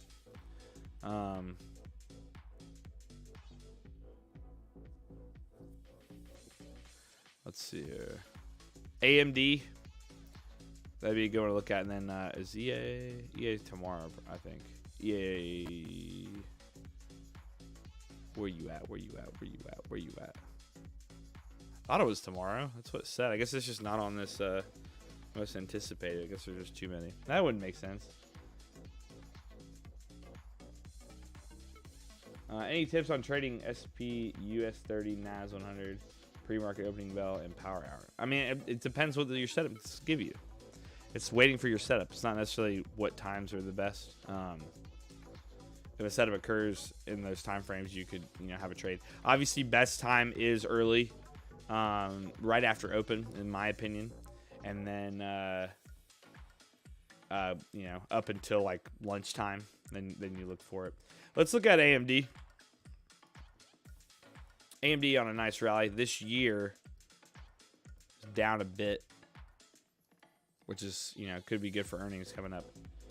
AMD earnings, like always, we can just go to investing.com and we can check their previous earnings, like I've talked about as well. On this AMD, what we'd like to look for is first how it's previous reported in October 31st, right? Wow, AMD's had this thing has been fantastic. It's been green for a while. You can go all the way back to 2015. October of last year, around this time, very nice beat. Beat by about 200 million. EPS more than beat big time. That wasn't last year, actually. That was the year before. October of last year, October 22. Oh, November 1st is where it was. They actually missed 0.67. They're predicted the same right now, which is actually pretty good. So we could actually maybe see it beat. Let's see how it does now in October. Based on just previous time frames, we just go on to our chart here. You can you can click down here bottom right hand corner, go to area. If you go, we go to October 22, boom, and we say it was usually the end of October. Let's go. I think it was like the 26th or something. You can see right here, it was actually early November. It missed, right, like we said, and didn't really move actually. Didn't really go anywhere. It was at a low, it was in the 60s, didn't really move. So that's a good thing to note. We go back, next October, see what happens when it beats. October, I'll just go 31st. Here, right here. So this one, they beat, but didn't really move at all. So it seems like October didn't really move so far. Let's go to October 2020. See how they do. Right here. So they beat here and actually ended up gapping down a bit. Not really. They sold off the following day. So that's, we're noticing there's not much movement on AMD in October. So unless we get a really big beat or something that's kind of crazy, then we'll, trade it accordingly. But in this case, it doesn't really do anything in October. So that's all right. Sounds good to me. I don't have to lose any value on my AMD. Should be great. Finally, Nat Gas coming back to earth. But this thing could continue. We could essentially see... Nah, it's bearish now. So money flow is flipping. Recently... Oh, yeah. That's what I wanted to go over in the strategy. For those of you that were here with the strategy. Look at Mickey changing his background now. Yeah, I love it. I have a... I got to get a thing for it. I have a little LED panel. And like it can play like animations. So I loaded in the Lux Algo like 3D animation that spins the logo. So I'm gonna put that on like back here somewhere at some point. But then I can like literally change it to like a pumpkin like talking and stuff. So I need to get that set up. Actually, if in a minute if you take over, I might see if there's a plug back here I can plug it in. But let's see here. Yeah, NatGas. So this is what I was talking about for the new kind of setup, and also why I took it on CL. Let's go over crude today. So those of you that have been liking my strategy with the Neo Cloud, this is the new ideal setup. We're not as worried anymore about how thick the Neo is. Now, granted, we don't want something that's paper thin where you can't see it, right? We don't want something that's very, very tiny thin. We want to make sure there is a Neo Cloud there. So in this case, Neo Cloud flipped. Yes, you can try for 30 days risk-free. Just use the link in the description of this video and test it out. Come hang out in the VIP members area with me and Mickey, and we're trading with a lot of other members there as well. But in this case, for the new update on my strategy is we want to really focus on that money flow. Okay, so we want to make sure the money flow lines up. Especially if it's a thin neo. If it's a thick neo and it plays out money flows like not too strong on the same side, then if we're seeing a downtrend forming on like the hyper trend or something, then we'll still potentially take it, as long as that money flow is showing that it's not too strong on the opposite side. But in this case, we took this one because that money flow was bearish and because it was increasing. Notice when money flow trends, it takes a little dip and then it rallies back again. Takes a dip, rallies back again. So we were in the middle of the dip when it was at this high. When it broke through, it was already coming back out of the low that it was setting. So seeing that was indicating, that selling pressure was still there. It was still on the sell side. In that case, I've noticed I like that a lot. What's even cooler is I was also looking at TradingView. If you have premium, they do have a volume delta CVD, and this actually signaled that shorts were late, in my opinion. This is similar, to a money flow kind of thing. And I was like, man, this could be kind of good to help filter out. Notice how long it took for that CVD to go negative over here versus the money flow showing it was already bearish for that current session. So in that case, I mean, this goes based on, I think the candles would change it, but it was still positive, but it was downtrending. So you could have played that with the volume delta. But the oscillator so far has been the best thing to help filter out whether or not the neo should be worth taking or not, for that, depending on how big it is. And that does help change the amount of entries we get as well. So definitely a great addition. Also, Nat Gas, though, we are currently getting that movement. So let's kind of see, maybe it does react, come back out. I'm going to set an alert here for now. See that Neo Cloud, or see if the money flow flips back. We could continue here. We go to the 4 hour. Let's see if we're, retesting anything. And my goodness, it's crazy how much this thing pumped. So we did actually just open a, well, actually, it was about an hour ago. 2 hours ago. An hour 45. So we are just selling off from that, kind of resetting a bit, right? On Nat Gas this current moment. Some decent sellers coming in. But I highly doubt we would take a trade on this, just because if that Neo is red and this doesn't look too great, then we won't take it. Which indicators are we using now? Seems great for scalping. This is the oscillator matrix and signals and overlays. Actually, I'll just leave that open for you guys for now. The only reason I don't necessarily leave that open is because it's, covering that when we're in our 6th view here. But, what was I looking at? I was looking at Nat Gas, and then we were talking about something else. I'm trying to remember now.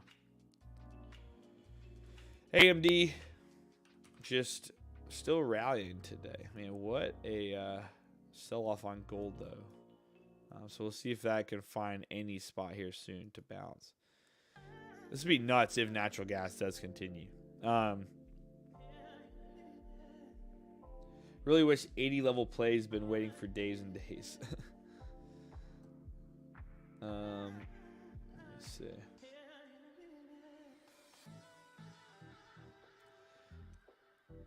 Anything you guys want to go over? Let's if you're new to the stream, welcome. Welcome. Just looking over things now. I kind of want to look at that the moon phases again. Jesus. It was fun. There's some crazy. What we got? What'd you say? No, just see what we got here. Yeah, if you got anything you want to look at, I mean, we could play around with some stuff for sure. I'm down to go over the high-low percentage. On which, though? What Brad said, he mentioned it earlier. If you guys got any questions about the premium indicators that you want answered, we got you. How are the percentages calculated on high and low levels? Is it based on volume profiles at that level? How can the percentages be used to check if the level will be broken or retested? You're talking about when it's let me see here. Is that the internal metrics on the order blocks? No, I think he's talking about the I think it's a price action concept. Let me double check. Yeah, I think it is in price action concepts. Just double checking where it was, because we don't normally have, I don't personally normally have those on, but they can be used to help identify where the liquidity might be sitting. Do we take it out of it? We might have taken it out of this recent up. Oh, never mind. Strong. There it is. Sorry. There you go. So you're talking about this, right? Weak low, strong high, right? I'm assuming. Gives you the percentages. Yeah. So in this case, it's pretty much telling you. I mean, if you look at how it says 77%, look at the down here it says 23%, right? That's the difference between the two. Okay, so it's pretty much indicating that, you know, this low is pretty weak. Now, if this were to bounce off, notice on CL here why this is a strong high, right? It's because this was a single wick and then came back down. It wasn't retested multiple times.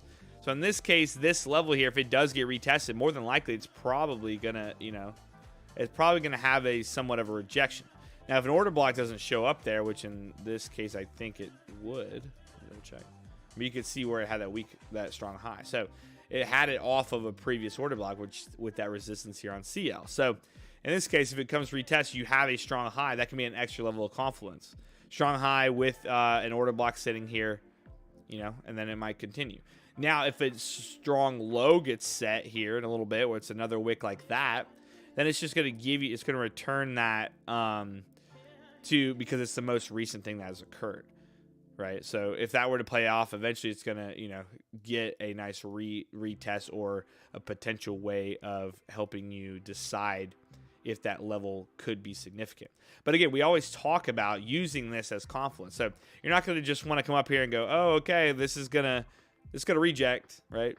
You want to sit here and watch it. See what it does. It goes up. If this occurs like this, like if we go back, let's see what it said before. Right here, before it even touched this. Let me take off this. Hold on, let me take off the, I gotta make sure I save the layout so we have this usually like this. So right now, strong, low, weak, high. Look at the wick difference, right? This is not that big of a wick. But what we do is we wait and we watch, right? Retested that order block. And now look where the strong high flipped to. Flipped to here, right? I'm seeing strong high. Okay. Now I'm like, okay, let me wait to see that rejection. Okay, this closed lower. Okay. Now what I look for is a short setup. Let me pull up the oscillator. We're in bearish money flow. All I saw here right now was weak high, right? Weak high with an order block. I'm going to think, okay, I don't really want to trade this. If it, you know, I don't want to trade a reject here yet. I want to make sure there's a reaction. So what I do is I wait. I see, boom, reject, and it flips to a strong high. Okay, cool. There's clearly, this is telling me this is a strong high. It's only 53%. It's not as high as it was before. But notice now we retrace. Okay, now I'm looking for a bearish setup. We are extended on the oscillator. We have bearish money flow while extended on the oscillator. Like what? Like that's awesome. So we're extended. We look for a, you know, retest of that order block potentially. We look for this oscillator to show a potential downtrend. And in my opinion, we wait for the, in this case, we would wait for the whatever to flip, the Neo cloud to flip. Goodness gracious. And then we look for a retest like this of the Neo cloud. We get the retest there, get it there, get it there. We break through it. This is actually the trade I took earlier. But notice money flow flip. If you wanted to wait for a turning point, you could have waited there. In my opinion, I wait for my strategy, which I see the breakdown like this. We get a close under. Now what I do is I set my entry usually a little bit lower than the Neo, and then I set my stop above the Neo, and then I target this low. Everything that's lining up, you have the reject. We confirm the reject. That means that level was confirmed as a resistance. After we confirm that, we look for a setup, right? I'm not just taking an entry off this. This is confluence. This is telling me, okay, this wants to reverse. I want to continue. Finally, my setup occurs, right? Off of this. occurs, we enter here, we get tagged in there, and then our target gets hit. But in this case, for longer term trades, you would want to target like lower order blocks, right? And then you would easily hit that as well. But that's a good way to use that. Strategy has, I haven't traded on the 5-minute, but people have said that it does. Again, let's see. Top step here. Yesterday was day 8. Today's day 9. So we're 9 days into testing this, right? 9 days into testing it, and this says, the day's not over, but we're, if I pull up the actual trade of 8, we're at 52,402. So on day 9, 52,402. I'm going to see if we can hopefully pass it this week. Today, we actually would have passed it if I didn't get angry at YM. Man, Mickey, I need a chicken sandwich. I'm getting hungry.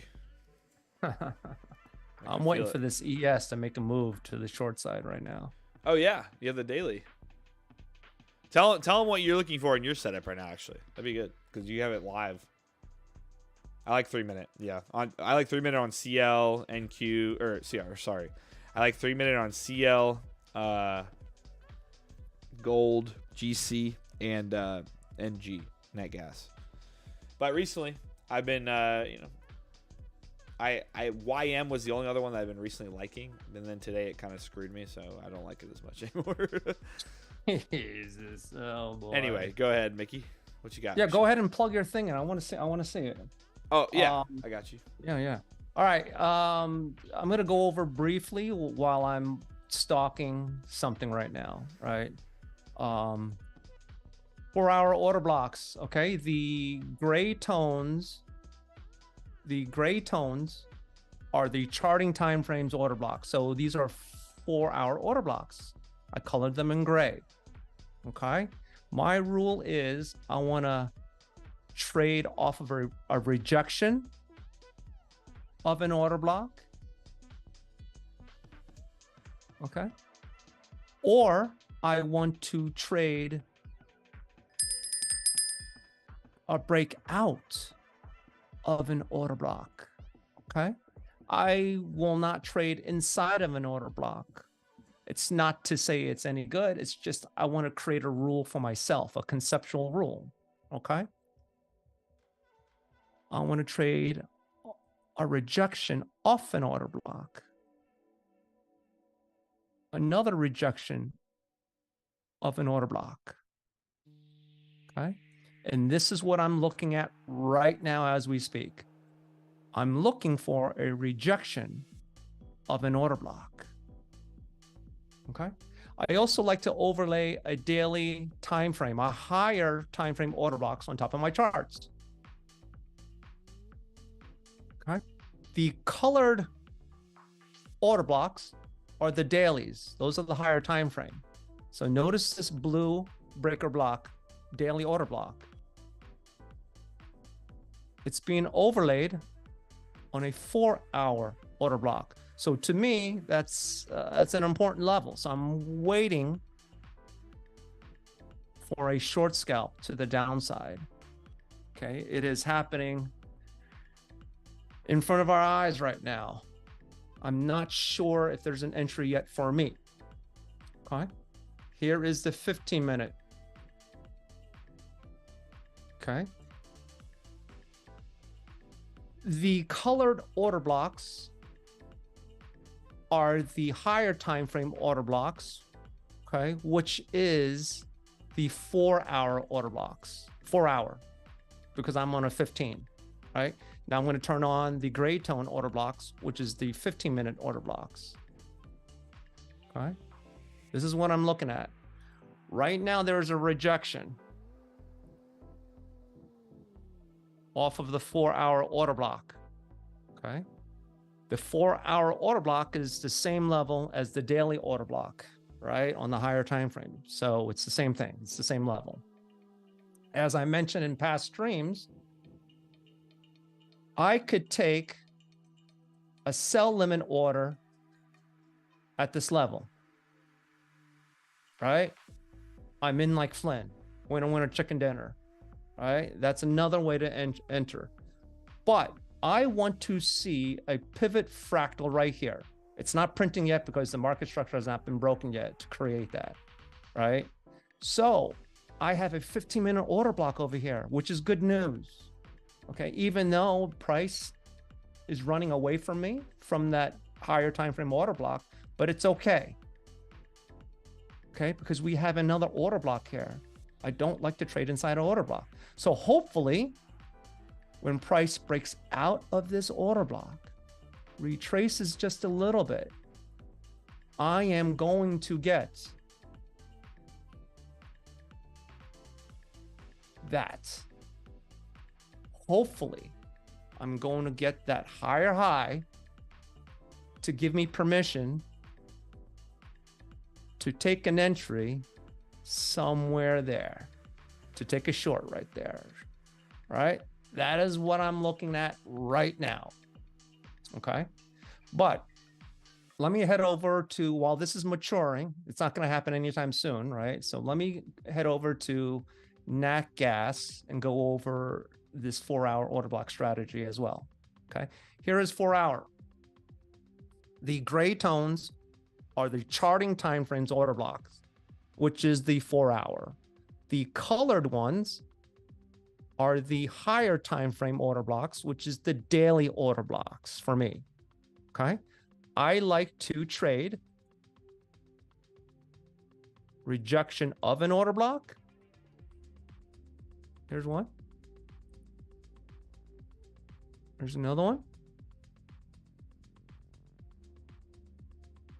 There's another one. Okay. Here is this one. Okay. Why not this one? Because price didn't really touch it, you know? In real time, it's tough, right? So you gotta sit on your hands, right? This one, beautifully. Touched it, rejection.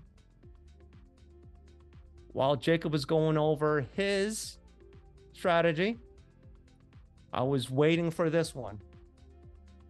I was waiting for this. It didn't happen. It didn't touch the order block or didn't go into the order block. It's still a good trade short, but that's just not my strategy. So when this failed, sit on my hands, and that's when I went over to the ES. I went over to the ES 4-hour and I saw this at the same time. So this is a better setup for me to stalk, right? So when I'm on the NG, Nat gas, when I'm on a different symbol and my setup did not occur, I'm not gonna FOMO this or just to enter, just to enter. I'll look for another an asset, another symbol. Right? I need to look for another setup. If the setup's not there, I'm not going to take it. Right? Just like this one. It did not touch the order block. Oh, well, it's still a winner. Yeah, I'll look for another pair. This one touched it. Winner, winner, chicken dinner. How do I trade this? Right? On a lower time frame, you're looking for market structure to break down. And that's when you enter. Okay? Same thing over here. When price touches this order block, I go down to a 15-minute time frame order block and I wait for market structure to change to the downside. Same thing over here. This up move. On a lower time frame, I'm waiting for market structure to change to the upside. That is a very simple strategy for me using price action concepts, okay? Jacob, you got everything plugged in? I have to. It's uploading to the actual. All right. Thing right Let now. me take a look at this ES here. 54%. It's almost. It's getting juicy. It's cooking right now. It's cooking. We actually might get a setup on Nat gas if I do want to have another leg down. The Neo is very. Well, yeah, very move over small. to your scalping Nat gas. Let's see that. I want to see it. We don't have a full setup yet, but it did flip And notice this too on the money flow is bearish. So essentially, it's going to be interesting here in a second because it's a pretty thin cloud so far. This is why I say I would like another leg down before breaking it. That way that cloud can get a little thicker. But we'll watch it here. If it breaks above this and then it closes back under, and let's say there's we get up back. Ooh, hold on. What happened? No, I'm just drawing things. Hold on. If we get the oscillator back up to that 50 level and then get a turning point. That's interesting. We'll look for that. That is very interesting. Flip it over to my chart before I forget this idea. Mm-hmm. And I'll send it right back to you. Give me 2 minutes. No, you keep going. Waiting on this thing to change. All right. Remember what Jacob just showed you. He needed that reset, right? Come back up, come back down for that short. Right? Take a look at this 4 hour. It didn't happen on this chart, right? This concept works on any time frame. You just got to pick the one, that resonates with you. I like 4 hour, but take a look at this. All right, here's the 15-minute. I'm telling you, listen up. See the red order block? That is the higher time frame order block. I never touched it. So hands off. I can't trade this, right? But take a look at what we have. We have a 15-minute gray tone order block right here. This may happen at the same time as when Jacob's setup occurs, right? This is what I mean. If this happens, this could be the exact same time frame when Jake look at Jake. So that is what I'm going to keep my eye on, right? That path. If this path comes true at the same time as Jacob's strategy, I think I'm good to go. Back over to you. Awesome. Yeah, so it's funny. I can hardly see this, but if I look on camera, like you guys can see it pretty well. It's pretty cool. Like, it's way easier you can see. But, we can add like Halloween ones too, which I think I have to actually look. Oh, actually it's already there. Nice. So eventually I'll put this somewhere and then I'll dim down my light so you can see it better. But the Lux Algo, is that one just, oh yeah, nice. It actually uploaded into it, so it's constantly going to be there. CL breaking crazy lows right now. Wow. I'm going to turn this off though now. I'll figure out a way to get that set up behind me. What am I going to watch for a scalp now? The NG or the ES? I can't do both. Like short though? I would say ES. Short. Think ES? Yeah. Because of nat gas and its seasonal price action. Unless you're gonna do like a short term scalp. But yeah, I mean this neocloud's so small, you're not gonna take a trade on it. But we will if it comes back down and the neocloud gets thicker and then plays. And then comes back up for your entry. This is crazy. Short. Yeah. Like I like this is insane on CL. We had our entry up here, and then this is so far from the neocloud that means the bears are just going nuts right now. $1,600 from that entry on one contract. Gold finally showing some buying. I wonder what that is on the actual gold chart. Yeah, right at the 80s, guys. We're finally seeing some buying at 80 on gold. And look at where this is. This is literally it finally touched that 4 hour order block on the 5 minute here. We go to the 15 minute. Should see the same thing. Touch the 4 hour order block in with the 1 hour order block. So like this is where you look and why we said the 80s for gold right now. And honestly, what you could also do for those of you that wanted to trade something like this is like what me and Mickey have talked about before. You go in on like let's just go as low as a 1 minute if you wanted to scalp something like this. Let's see now on the 1 minute if we get out my, potential setup on the Neo cloud on a 1 minute chart. So it'd be really short scalps targeting like previous, higher, lower highs. But essentially, we want to break out of the 1 hour and 4 hour block here. And we want to set up somewhere in here to go and make a move back to like 85 or something. But that's what we would be watching right now. We've been going, streaming for, let me see. How long are we going now? Hour 44. We'll only be on here another 15 minutes. But Fierce said to look at USD, CHF, Swiss franc, and USD. Is it moving? Let's look at the 5 minute here. And here you go. 3 minute do it too. Yep. Chicken dinner. This is this strategy played out so well. 5 minute was much cleaner. Nice chicken dinner. 5 minute here. Here you go. You broke out bottom side of this, comes back up. You get your entry after it breaks right at the low there, and then you target the highs. Usually I like targeting body closes, but in this case, you could target that high there and you would have been fine. So nice little trade there that would have occurred on that 5 minute chart. I think also this strategy is going to come down to certain assets and which time frames you should use. I've noticed with YM and ES that 5 minute has seemed to be better. But even the 3 minute here was pretty solid. You can notice right when we broke out what happened. The money flow flipped. Very small, but it flipped. It's still green.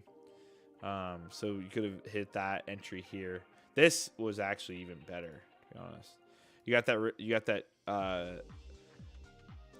what do you call it? Small little wick down to tag you in, and then you would have targeted that candle close and open up there, and it just hit. Now, in my opinion, after you do that, after you get your first initial run, you move that stop loss below the Neo, and then you move it even below the Neo. There's 2 to 1, and then you move it up to break even after you show support. Great little move there, though, for a scalp there on your USD against the Swiss franc. That's what we'd like to see. This is literally a very similar chart to Nat Gas today and what trade we took. It's honestly kind of tempting to try this strategy with Forex too, because there's so many more Forex pairs than there are like high volume futures. And majority of these high volume futures that are easy to trade are what's it called? They are they follow each other. But actually, now that I just said that, I think I can. Hold on. What are you doing? I can trade, not Forex, but I can trade like pound futures. Oh yeah. And Australian dollar futures. Like my favorite is the 6E. 6E? Yeah. Look that up. Because honestly, Euro. I honestly might do this instead of trading ES with this strategy. He said 6A, 6E. Because but here are the benefits of trading currency futures. It gives you confidence in that there's no funny business. Right. You remember Forex back in the day. Forex is decentralized. It's not traded on a centralized exchange, meaning every broker has their own pool of liquidity. Right.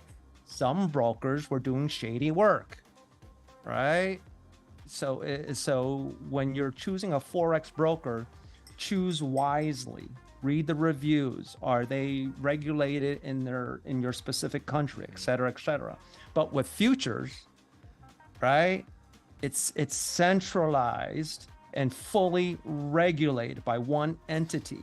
It does not matter where in the world you are. If you want to trade the currency futures, right? It's coming from one exchange. There is no funny business whatsoever. Exactly. And well, futures too, the tax benefits are incredible. So, But wow, Mickey, we don't make this up. Gold bouncing 4 hour, 1 hour overlap. Perfect bounce.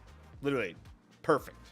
It touched that 4 hour order block. And now it's trying to find a bottom at this moment in time. But even that like small move here has been way bigger than the majority of these moves. And Blacklisted is like excited over here. I mean, look at this though. Like the euro, like you said, 6E today. Look at this. This thing is just uptrend, downtrend. Like what? You can't get any better than that. Like, wow. All right. Well, you might have sold me on this. I do want to see though. Let's see. So I'm new to this. So guys, this is a good way to do it too. This is one reason why I do like TradingView. I do like to trade on TradingView because it has, already the Lux Algo indicators on there. It makes it super easy. In this case too, I can see how much, and it tells me a tick value is down here. It's $6.25. Already tells me. You can figure it out, on TradeAvate. You can find it and as well, but it's so user friendly. I see down there $6.25. That is awesome. Anything between $5, $6 for a mini. In this case, this is just a future itself. I don't think there's a micro for this kind of. Yeah, no, they don't have a micro. So just straight up $6-7, that's awesome. So that means if there is any type of volatility, you won't have a problem. And that also means that all I need, is roughly 50 to 35 ticks to hit what I want. So in this case today, look, on this 6E1, which I'm literally about to trade this. Man. Do it. Might do it tomorrow. Anyway, also short the position. pros and cons for this is the spreads. You're not dealing with that here. You're not dealing with the funny business of different Forex brokers having different spreads, Right, exactly. But here you go. Setup. Broke out, right? Where's that money flow? Let's see it. It's probably extremely bearish, and it was. Extremely bearish money flow. Short position gets taken off of... Interesting. So actually, we wouldn't have gotten tagged in on this, sadly. Well, maybe. We might have barely gotten tagged in. So there is ways that you can do this as well. If for some reason it starts running away from you, you get a retracement. You can try to tag yourself in. But this is where the candle close sometimes helps. But essentially, I do like to see a tag off of that. In this case, though, we would have hit 22 on that low, and 22 is a... $137. So normally then I would probably end up trading 2 of these 2 units. So 2 units on this would have ended up hitting our take profit. So we do 22, 275. That would have been money. Gold rejecting the NeoCloud now. Anyway, that today there wasn't really another setup on that, but what is another one that's popular on this besides the Euro one? I'm putting this on my watch list. Yeah. Also, oh, there is M6E. There's micros. I didn't know that. Yeah, you're right. We also need to preface, not to jump into the currency futures just yet because, there's pros and cons. The con is it's a more challenging asset to get into, meaning there's money requirements, a higher cash account margin that's required. There's margins. You need to be higher careful. Margin on it. And what is the margin? Yeah, you need to be careful of when you enter. Is it pre-market? You have a different margin rate than during regular market hours, right? So there's pros and cons. With Forex, you can open an account with $10 and trade real live money, right? This isn't bad. 500 daily on TradeAvate. Yeah, it's good. M6E. I wonder what M6E is. Probably $100. $50 on micro euro. Yeah, usually the big dogs like the euro, the ES, they're very low. Do you trade actually Forex, don't you? Yeah, I trade Forex. Both. Do you get a tax benefit on Forex? No, I submit it to my tax accountant, right? And it's like on taxes. On futures, you can you pay like half the amount that you would on like stocks. Correct. And full disclosure, I don't trade the currencies on futures. I use Owanda because it's you know, I love trading regular forex because I love watching the dollar with the USD pairs, you know. Oh yeah, for sure. Cool. Well, I'm definitely having that on my watch list. Do you know what's another one? It'd probably be the yen or the pound futures. Yeah. Not too And bad. while we're on this subject, you know, depending on where you live, like for us, we live in the United States. We cannot trade XAU/USD. We cannot trade the US 30. We cannot trade the US 100, right? Go figure. We're from a country that those assets, you know, were born in, right? But we can trade the futures equivalent. We can trade gold futures, silver futures, right? So, for those who are living overseas, you may not have access to futures because of your regulations, right? You may not, you aren't able to trade gold futures, but you can trade the gold pairs in Forex, right? So there's always a way. It doesn't matter where you live in the world. There is always a way to trade a particular asset or a commodity. Oh yeah, always. Yeah, so yeah, even here you go, currencies. Here we go. Canadian dollar. Oh wait, no. Japanese yen looks like it's good volume. 6JZ or 6J. Let me see. 6J. Oh yeah. Well, it's okay on the 3 minute. Let me go back to that. Today it's showing good volume. Yeah, 6J is showing the most. Besides, let's just look at 6A, 6B, 6E, C, J. Okay, so all the sixes. 6. Let's look at Canadian. 6. There's only a few of these I'd probably enjoy trading, just because of volume. It's definitely going to be the euro and probably the yen or the pound, all those.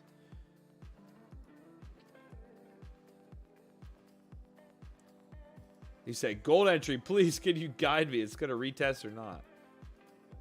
Well, here you go. It's already going.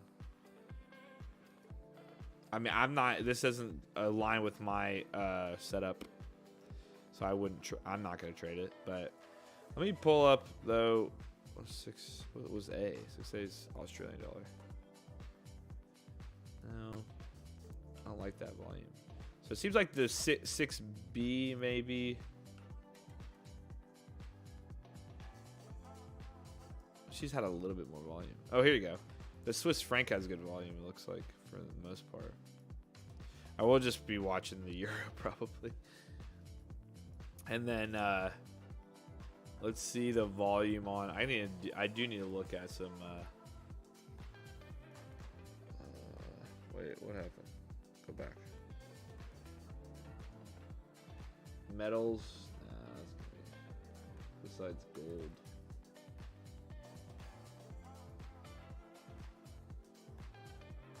The 10-year note, ZNZ. I forgot about that. That's another one. The bonds. Yeah, the bonds you can trade. Gold, there you go. It's still continuing. I can't believe that bounced directly off the 1 hour and 4 hour order block. That's just, we don't make this up.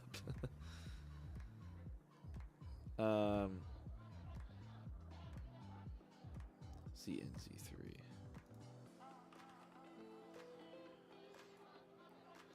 Yeah, I mean, you could still trade this pretty easily. I'm not a huge fan of how it is, but I mean, it's still easy trading. The price moves accordingly. Look at ES telling me not to trade. Beautiful. What's up, Xavier? How you doing? He said you're using all your premium indicators for trades. Gold is very manipulative, so be careful. Oh yeah, I mean, we know that. We called the 2K run the other day using our indicators. We had we called that, and we just called the bounce off 1980 as well using our indicators. So going pretty well for us over here. We're looking at other futures that we could potentially trade as well. Let's see. my the NKDZ. What even? I don't even remember that. This is the dollar, right? The Nikki. You know what the Nikki is? If I'm even saying that right. Nikki, Japanese. Nikkei. Yeah, I guess that's what it is. We could actually get another short on gold too, by the way. If this breaks the high, we could get it. But for now, let's scale out of this. I actually got it on there. Look at Nat Gas. Our setup might occur actually, but it touched the top of that the bearish neocloud like in a very tiny way. Wait for the next one. Wait for the next one going up. Yeah, definitely wait for the next one, and hopefully this gets stretched out a little bit on that neo there. We can get a nice move up. Yeah, this is the neocloud strategy you're working on. This is the beginner friendly one.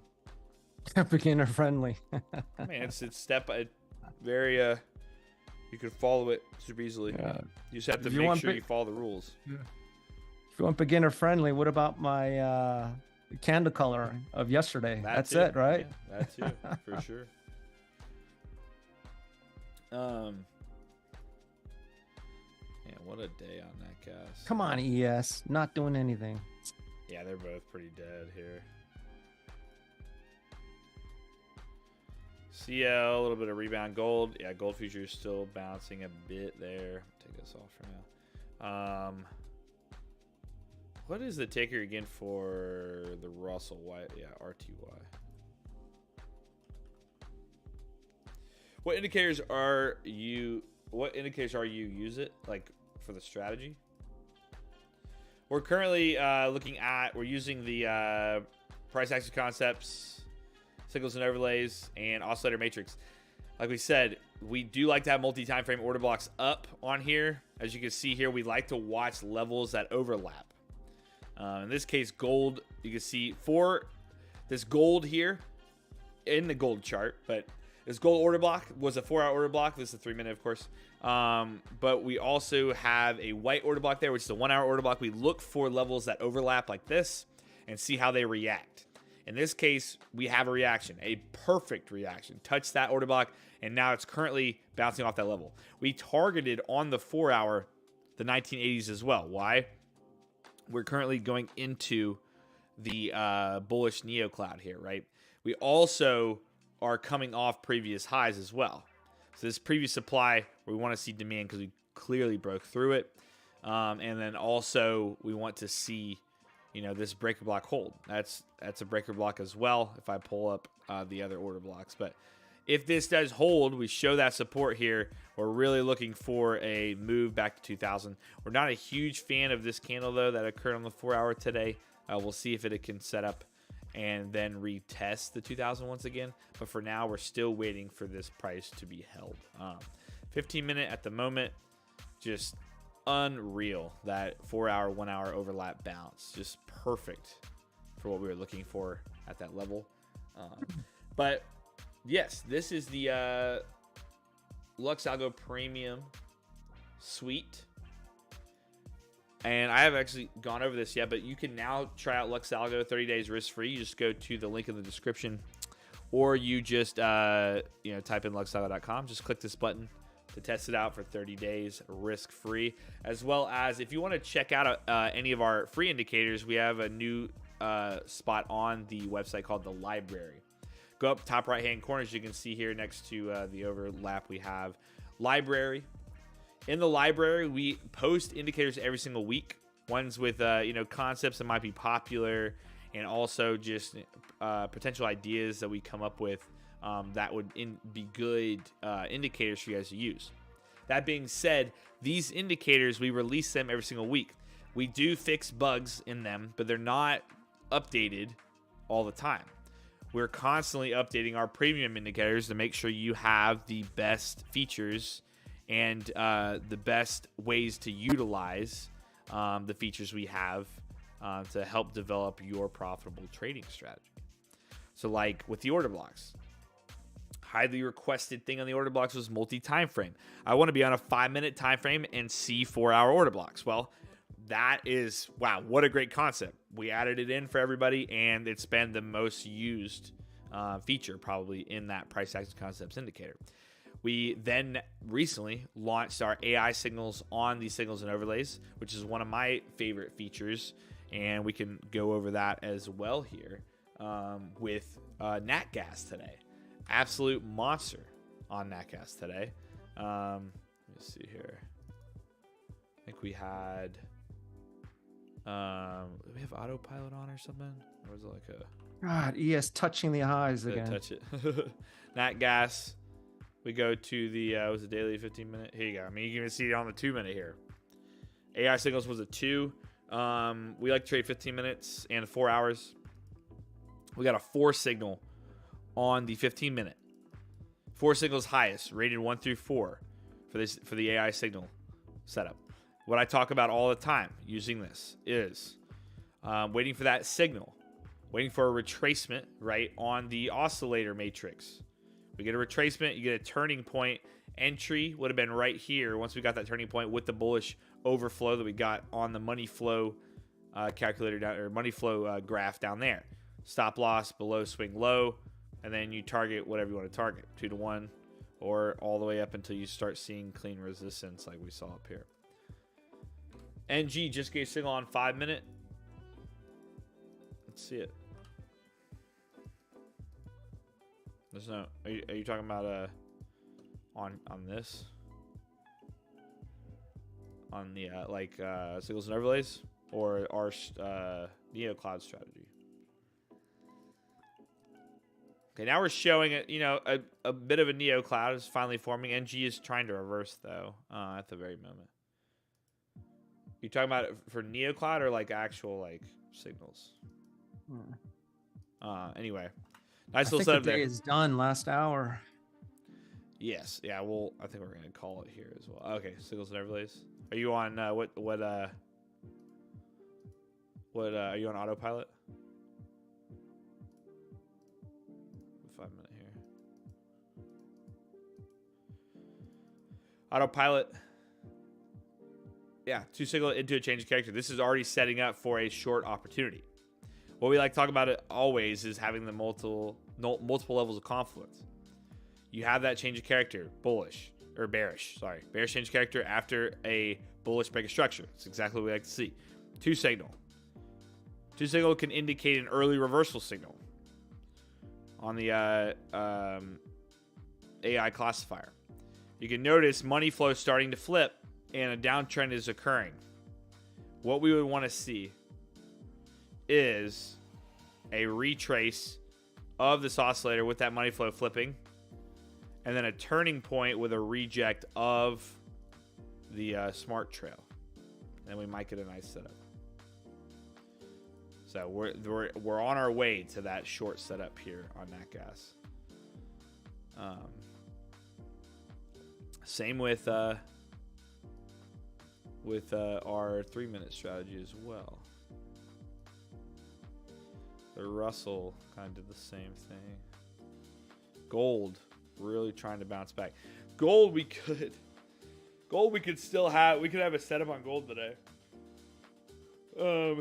Hasn't fully broken the Neo yet. Since the flip hasn't broken it.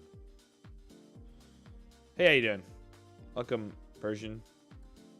Or I'll call you Stealth. Welcome, Stealth. We're about to close out here, though. Appreciate you guys tuning in. We hit 100 likes. Thank you, guys. Thanks for hitting that like. If you had a fun time with us today and you like our analysis, we do stream a few times a week. So we appreciate the likes and subscribing. And we'll be back once again. Happy Halloween to everybody. We're not fully going to just close out just yet. But hope you guys have a good Halloween tonight. Tips and tricks during trick-or-treating. Alex said, Jacob, what are the most important levels on oscillator? What is considered reset extension? So like I talk about all the time, I really, on the oscillator specifically, I really like seeing strong swings like this. I don't like seeing the coiling like this, right? Now, this is a great example of what coiling can do, though. Great example.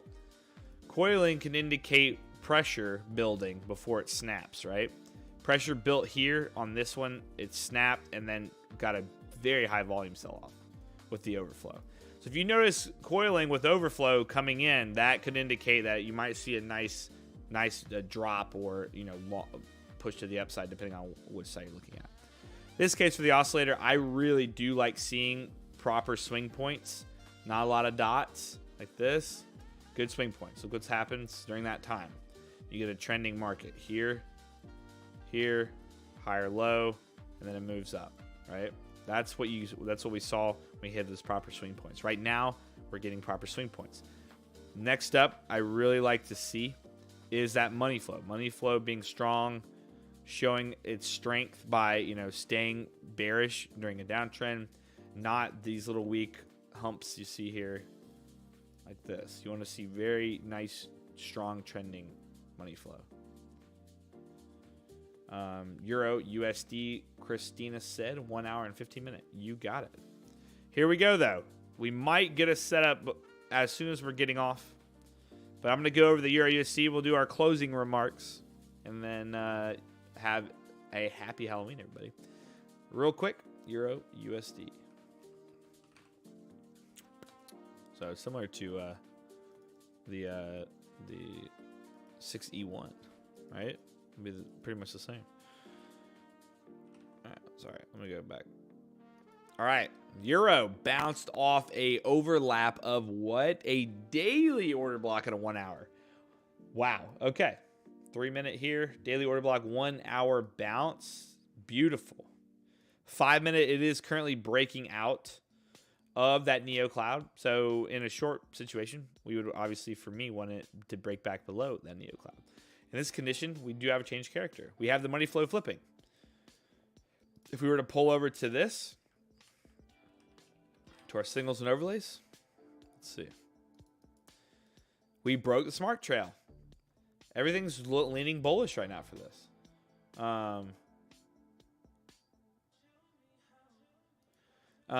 Let's see if, you know, it wants to hold this high, right?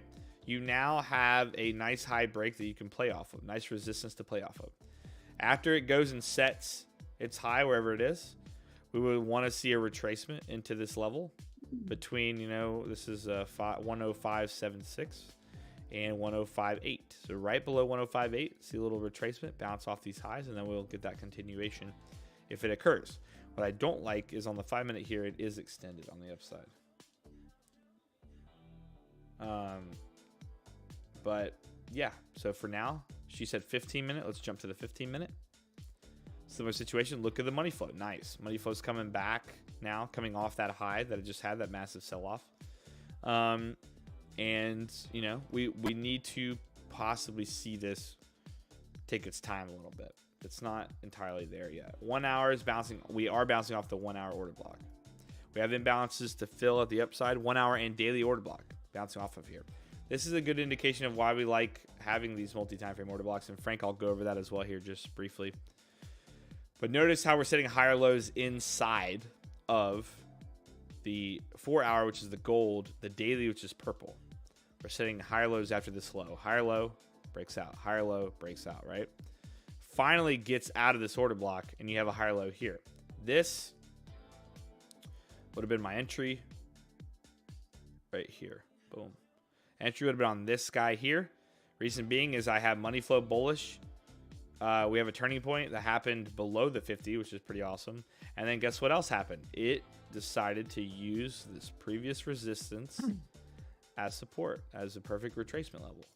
If you pull, you know, Fibonacci here, it's sitting right at the 3.8. It's right inside that golden area.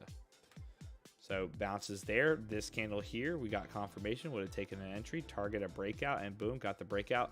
You could have targeted this order block up here on the 1 hour for the Euro USD, and it would have hit as well. Sold off, now retested this low. In my opinion, for a 1 hour time frame, I wouldn't really look long at the moment. I would not look long.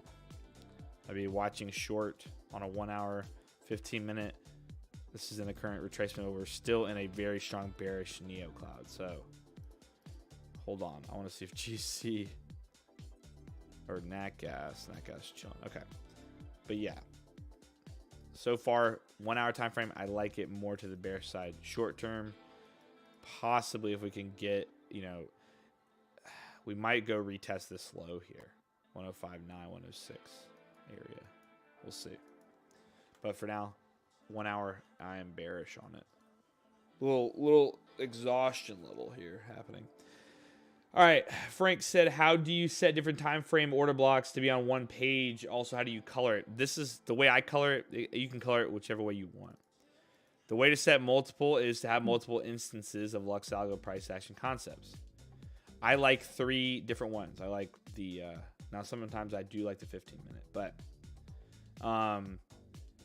in this case, 4 hour, 1 hour, and the 15-minute, or sorry, 4 hour, daily.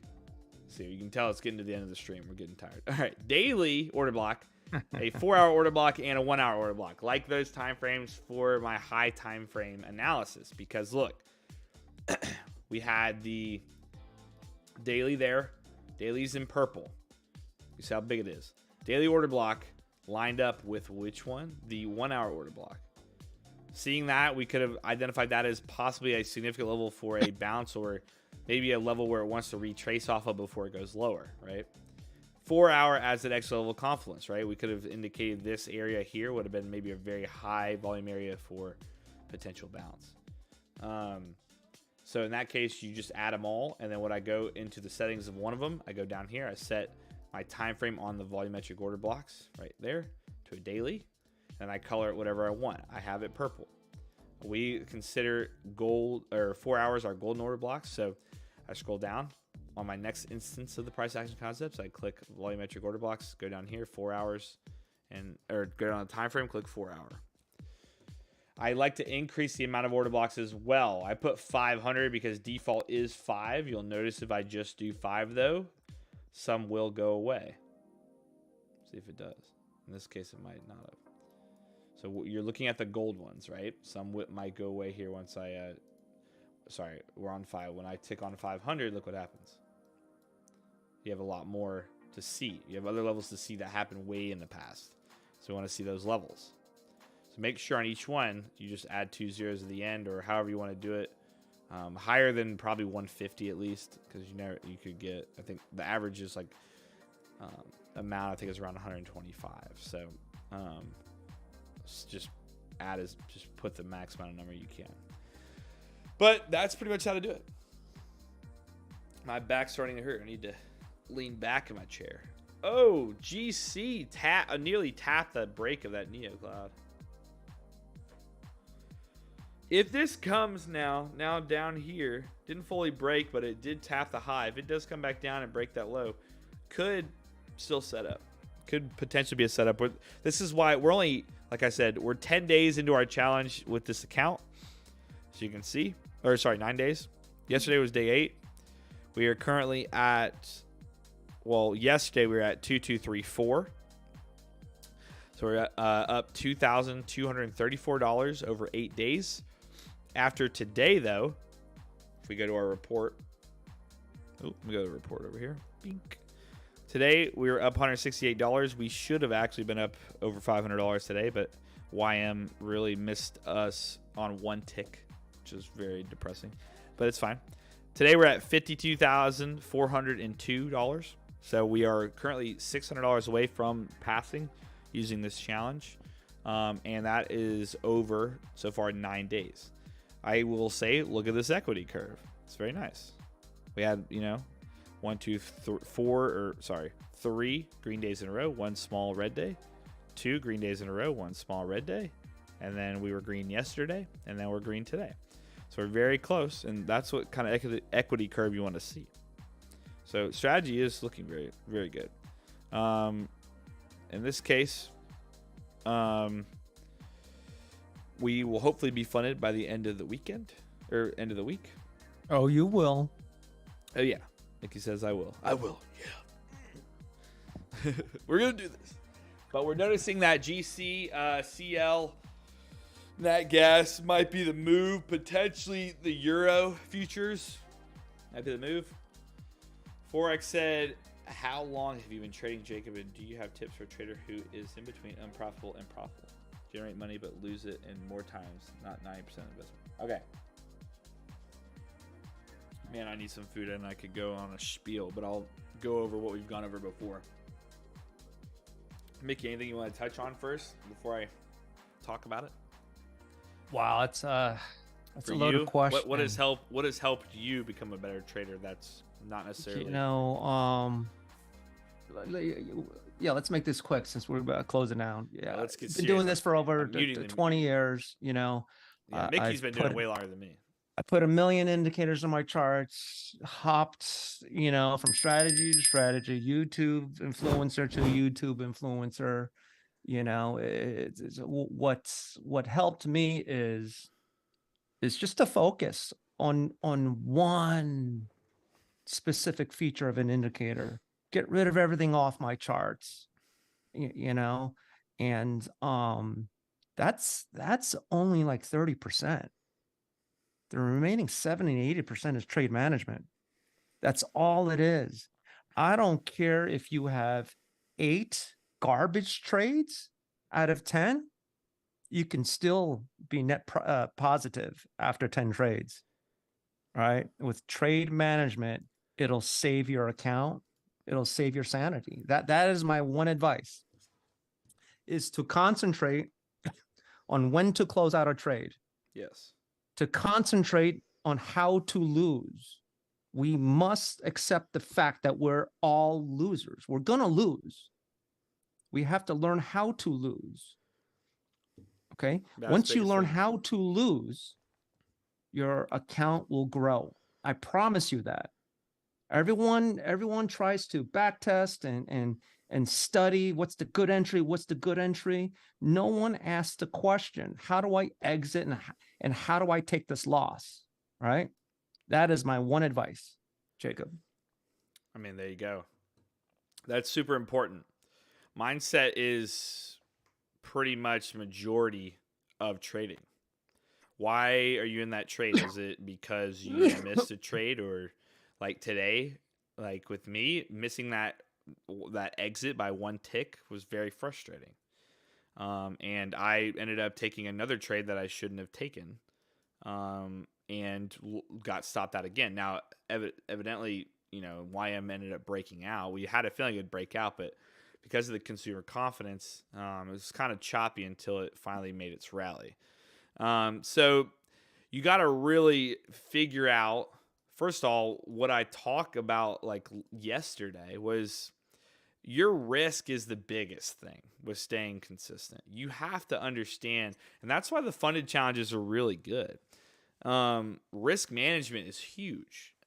Like the funded challenges are good because, you can pass a funded challenge in 2 days.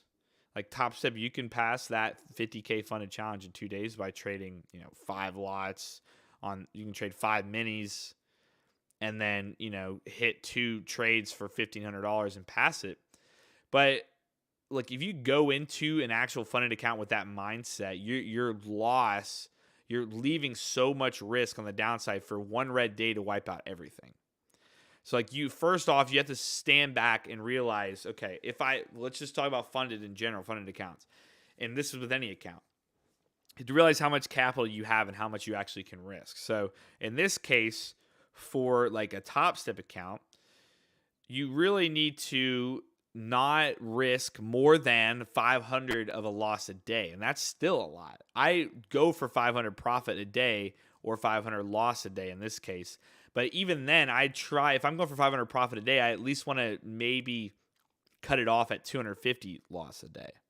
But with the 50K account, your down draw is $2,000. So if you hit, your down draw limit 2 days in a row, you have 2 losing days of over $1,000, and the account has been failed. Same with the funded. So why would you be trading that many minis at first if you're trading the 50K account? You might as well just go ahead and buy a 150K account, be able to trade more minis, more contracts. That way your risk management is a little less, a lot thinner. So in this case, for a funded account, if you're in on the 50K, your daily loss limit is $100. For gold, on the chart here, this is a tick value of $10 for gold. But I notice on gold, like my scalps are, 20 ticks or so. Majority of my stop losses are also around, 20 to 25 ticks, but that's only right as soon as I enter. I eventually move my stop loss and I don't move it back. I just move it to be, 10 ticks to where I'm only losing roughly 100 a trade, but I'm gaining 250 a trade. So it can come down to knowing that risk. If I'm only risking at that time 10% of my daily loss limit, that's pretty good. 10% is pretty good. A lot of people will even say risk 1%. But in this case, for the funded, if you can at least risk only 10% of your loss limit per trade, then you're probably going to end up having a nice equity curve like I showed you. You'll get maybe one red day that's $200 when all your green days are like 500 plus. But it comes down to figuring out a way that works for you. So when you're finding and working on a trading strategy, like Mickey said, you want to find a step-by-step system that has no room for you to go outside of that step-by-step system. So I don't want to make this a guessing game. I want to find something that works for me where I have to follow these rules. That's the only way I make an entry, and I do it every single time. The minute you fade away from those rules, you do what I did. YM today, I missed an entry or missed an exit by one tick, right? And so I ended up hitting my stop for profit, which was $70 profit. But if I would have just left it at that, then that $70 profit would have gone on top of the other $600 I made today on, if I look at this, I had two other trades. Yeah. So sorry, I made $20 profit on that first one. And then back-to-back losers after that. And then I made two $250 trades. So if I would have just not gone against my rules, and, eventually it did go my way, but if I would have just said, hey, screw this, I'm going to go to the next asset and trade that, then I would have had two back-to-back $250 trades, and I would be at nearly funded today. We'd be up around $668. We'd be literally about $20 away from being funded. And that's just because the only reason I lost because I didn't follow, the rules that I originally set for myself. So that's what it takes. Then going on later this week, later today, I followed those rules. We hit those two back-to-back trades. So if you really want to stay consistent, you have to find that strategy where you can follow it like step by step. You don't have to worry about anything but those steps. Because the minute you put your emotion into it is the minute you're going to get screwed. You can't have emotion attached, and you've probably heard that a million times. You probably heard it 200 million times. Emotion is everything. And it really is. And that's why if you can figure out a way to just be able to step back and have a system in place, then it's going to help you in the long run. Now, in this case, for me, on this NeoCloud strategy, we have, three steps. We want that NeoCloud to flip. We want to break the high or low of the NeoCloud. Then we want to break back below the high or low of the NeoCloud. And then we look for an entry on a retest. Then we set our stop above the NeoCloud. And then we move our stop. So I have three things that need to happen for an entry. And then after that, I just need to make sure I adjust my stop if we're already in profit. And if that ends up happening, we, are currently up $2,400 in 9 days. And so that's where, you have to stick to your rules or you'll actually not be very profitable in the long run. But then understanding your risk as well. I mean, risk is literally everything. Like, I know that I personally am very high risk person. I finally discovered that for myself. I've been trading over 7 years, and it took me around 5.5 years to figure that out. It's different for everybody. Some people can accept it early on.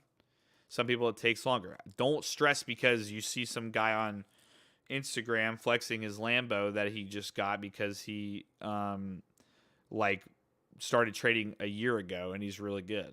It's like some people are just that way. You have to, you have to go your own path and you have to be dedicated to the craft. You can't just get on, like I can't just get on a skateboard and do well, I skateboarded a lot. That's a bad example. I can't do a kickflip actually.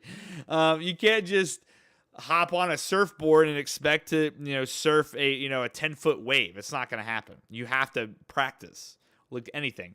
Like I explained yesterday, I can't just grab a basketball and start shooting 3-pointers like Steph Curry. It's not going to happen. That's why all you have to do is like what we talked about yesterday is me and Mickey we get on the charts at night and on the weekends and we look at strategies and like different ways within the Lux Algo indicators, the Lux Algo premium indicators, to help with getting rid of the emotion in our trading. And for me, it's been the Neo Cloud. Ever since Mickey talked about the Neo Cloud, I went to the Neo Cloud, checked it out. I was like, this is pretty awesome. Let's see if we can create a strategy with it.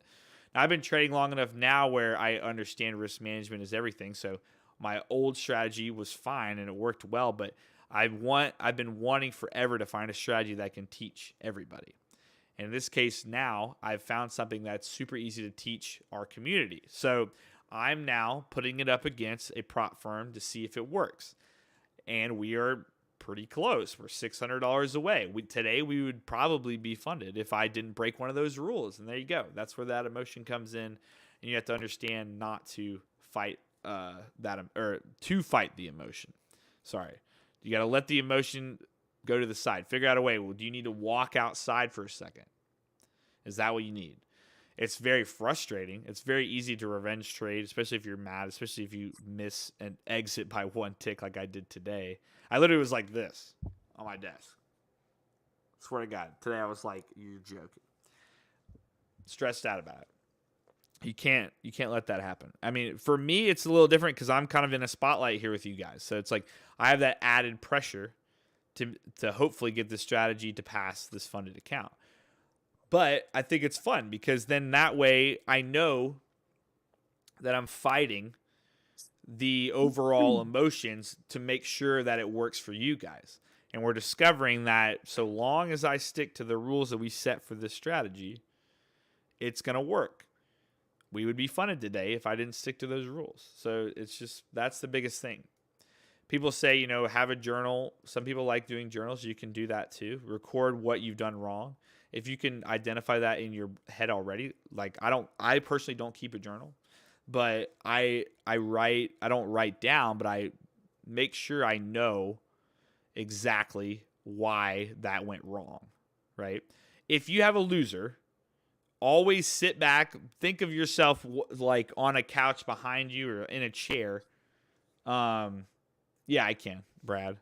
Well, before we go, think of yourself just sitting there watching yourself in the third person. Why did you do that? Like that's the biggest question. With a lot of things, like I'm a very creative person. So recently I will notice like, why does the human or why does my person click something? Like you think about clickbait. Like I like to think of things like that. It's like, why am I watching this video? Like if you try get into like with little things too.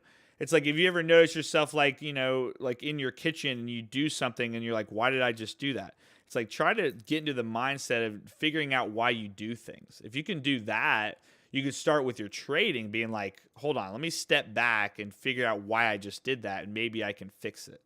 So there's a lot of things that come into it, but I think the easiest thing to go about is having a step-by-step process to taking entries and exits. And that's where I'll leave it. And then Brad, I'll go over my mistake today one more time on YM. This should show the entries here. Yeah, here you go. So here you go. YM today, we had this first push. We broke Neo Cloud, and then I got an entry on the retest. Right here. I set my take profit for this guy here. I circled it earlier. I set my take profit for right here. Okay. We adjusted our stop after it started running. And this is what happened. We missed that take profit by one tick here. Okay. 36, we had it set at 36, hit 35 on YM. It came back down. I had at that point my stop for profit was like right above my take profit. It was like right above it. We made $20, so it was break even. Set my stop at break even because it made the run. Missed by one tick. Well, in that case, I was now waiting for it to show that it wants to, set up again. So in this case, I once again set another entry right here. I shouldn't have done that. The trade happened, right? It went up, retested this high. I should have set, like I always do, my take profit probably at the current candle closing right here, not the one from before.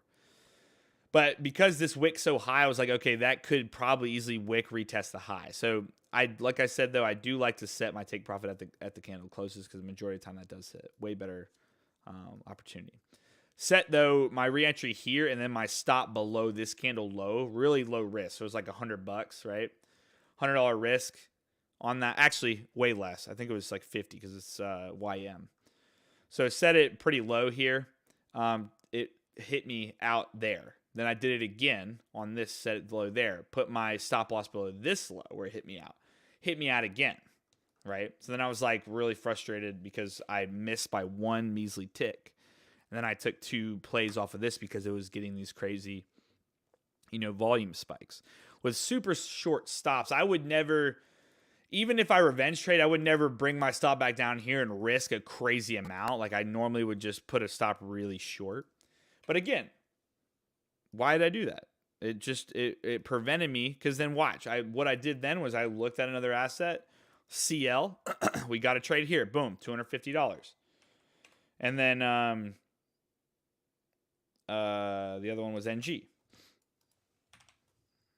NG. Boom. Took the trade right here. $250. We would have been $565. Oh, I'm not showing my chart. One day he will realize, goodness gracious. Let's try this again. See, you guys kept us around too late now. I'm just doing stuff blindly. Okay. You need to eat some food here. I do. You're done for the day. I'm starving. Okay. One more time. Goodness gracious. All right. YM mistakes.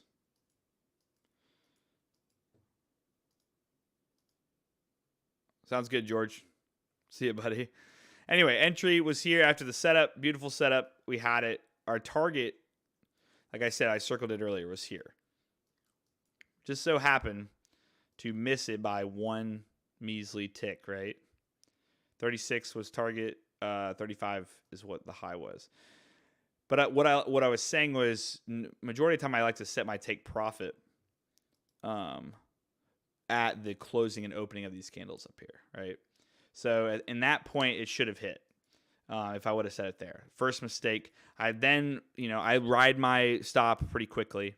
We were stop break even, made about $20 on that. And then, like I said, we had a bounce once again off of here. I wanted to set a entry point again near the Neo cloud. Got it again, had this low here, set my stop down below that low for only 10 ticks, so it would have been a $100 loss, or actually I think it was like 50 or something. I had to look back at it. Probably 100. Got stopped. We saw the pump again. Set my entry again here, and then stop loss below that wick because I had a good feeling based on what we were setting up earlier, the money flow, and like even the CVD was leaning long, and you can see it played out very nicely. But a lot of volatility here. So triggered, stopped me out again. So there's no point. The trade happened. It missed the entry, missed the exit unless we properly went with our normal exit. Missed the exit by one tick. I was frustrated, so I tried to get for that breakout because I had a feeling based on what I was seeing with everything else that we had the breakout. But the volatility here ended up knocking it out on YM. But then of course CL, get our setup. Boom, hit here, perfect, 250. And then NG, get our setup right here. Breaks the low, breaks out, perfect, 250. We'd be up $600 for the day. So, Yeah, I mean, that's what, like, the setup, when the setup's there, if it's perfect, it's probably going to play. And it hit there. It would have hit on YM if I just put my whatever at the right level. But what I'm noticing so far is nat gas, gold, and CL are the ones that I'm really going to want to probably end up trading over YM and all that. So we'll keep an eye on that as well. Probably maybe through the end of the week trade just the commodities and maybe try the Forex one. But I am starving, so I'm going to go eat. But appreciate you guys hanging around. Like always. Oh, awesome. I think it's a good way to close us out. Like always, make sure check out luxalgo.com. Link is in the description if you want to test out these indicators, trade these strategies with us. You get 30 days risk-free, and you get access to the VIP Discord to trade with us every morning and go over the trades that we went over today live when market opens. But once again, we appreciate you guys. Make sure to like and subscribe. We'll be back probably not tomorrow because of FOMC. Probably Thursday. Wednesdays we'll just probably take off and say with Thursday. But I hope you guys have a good Halloween. Today we looks like we're closing Dow in the positive, 124 points.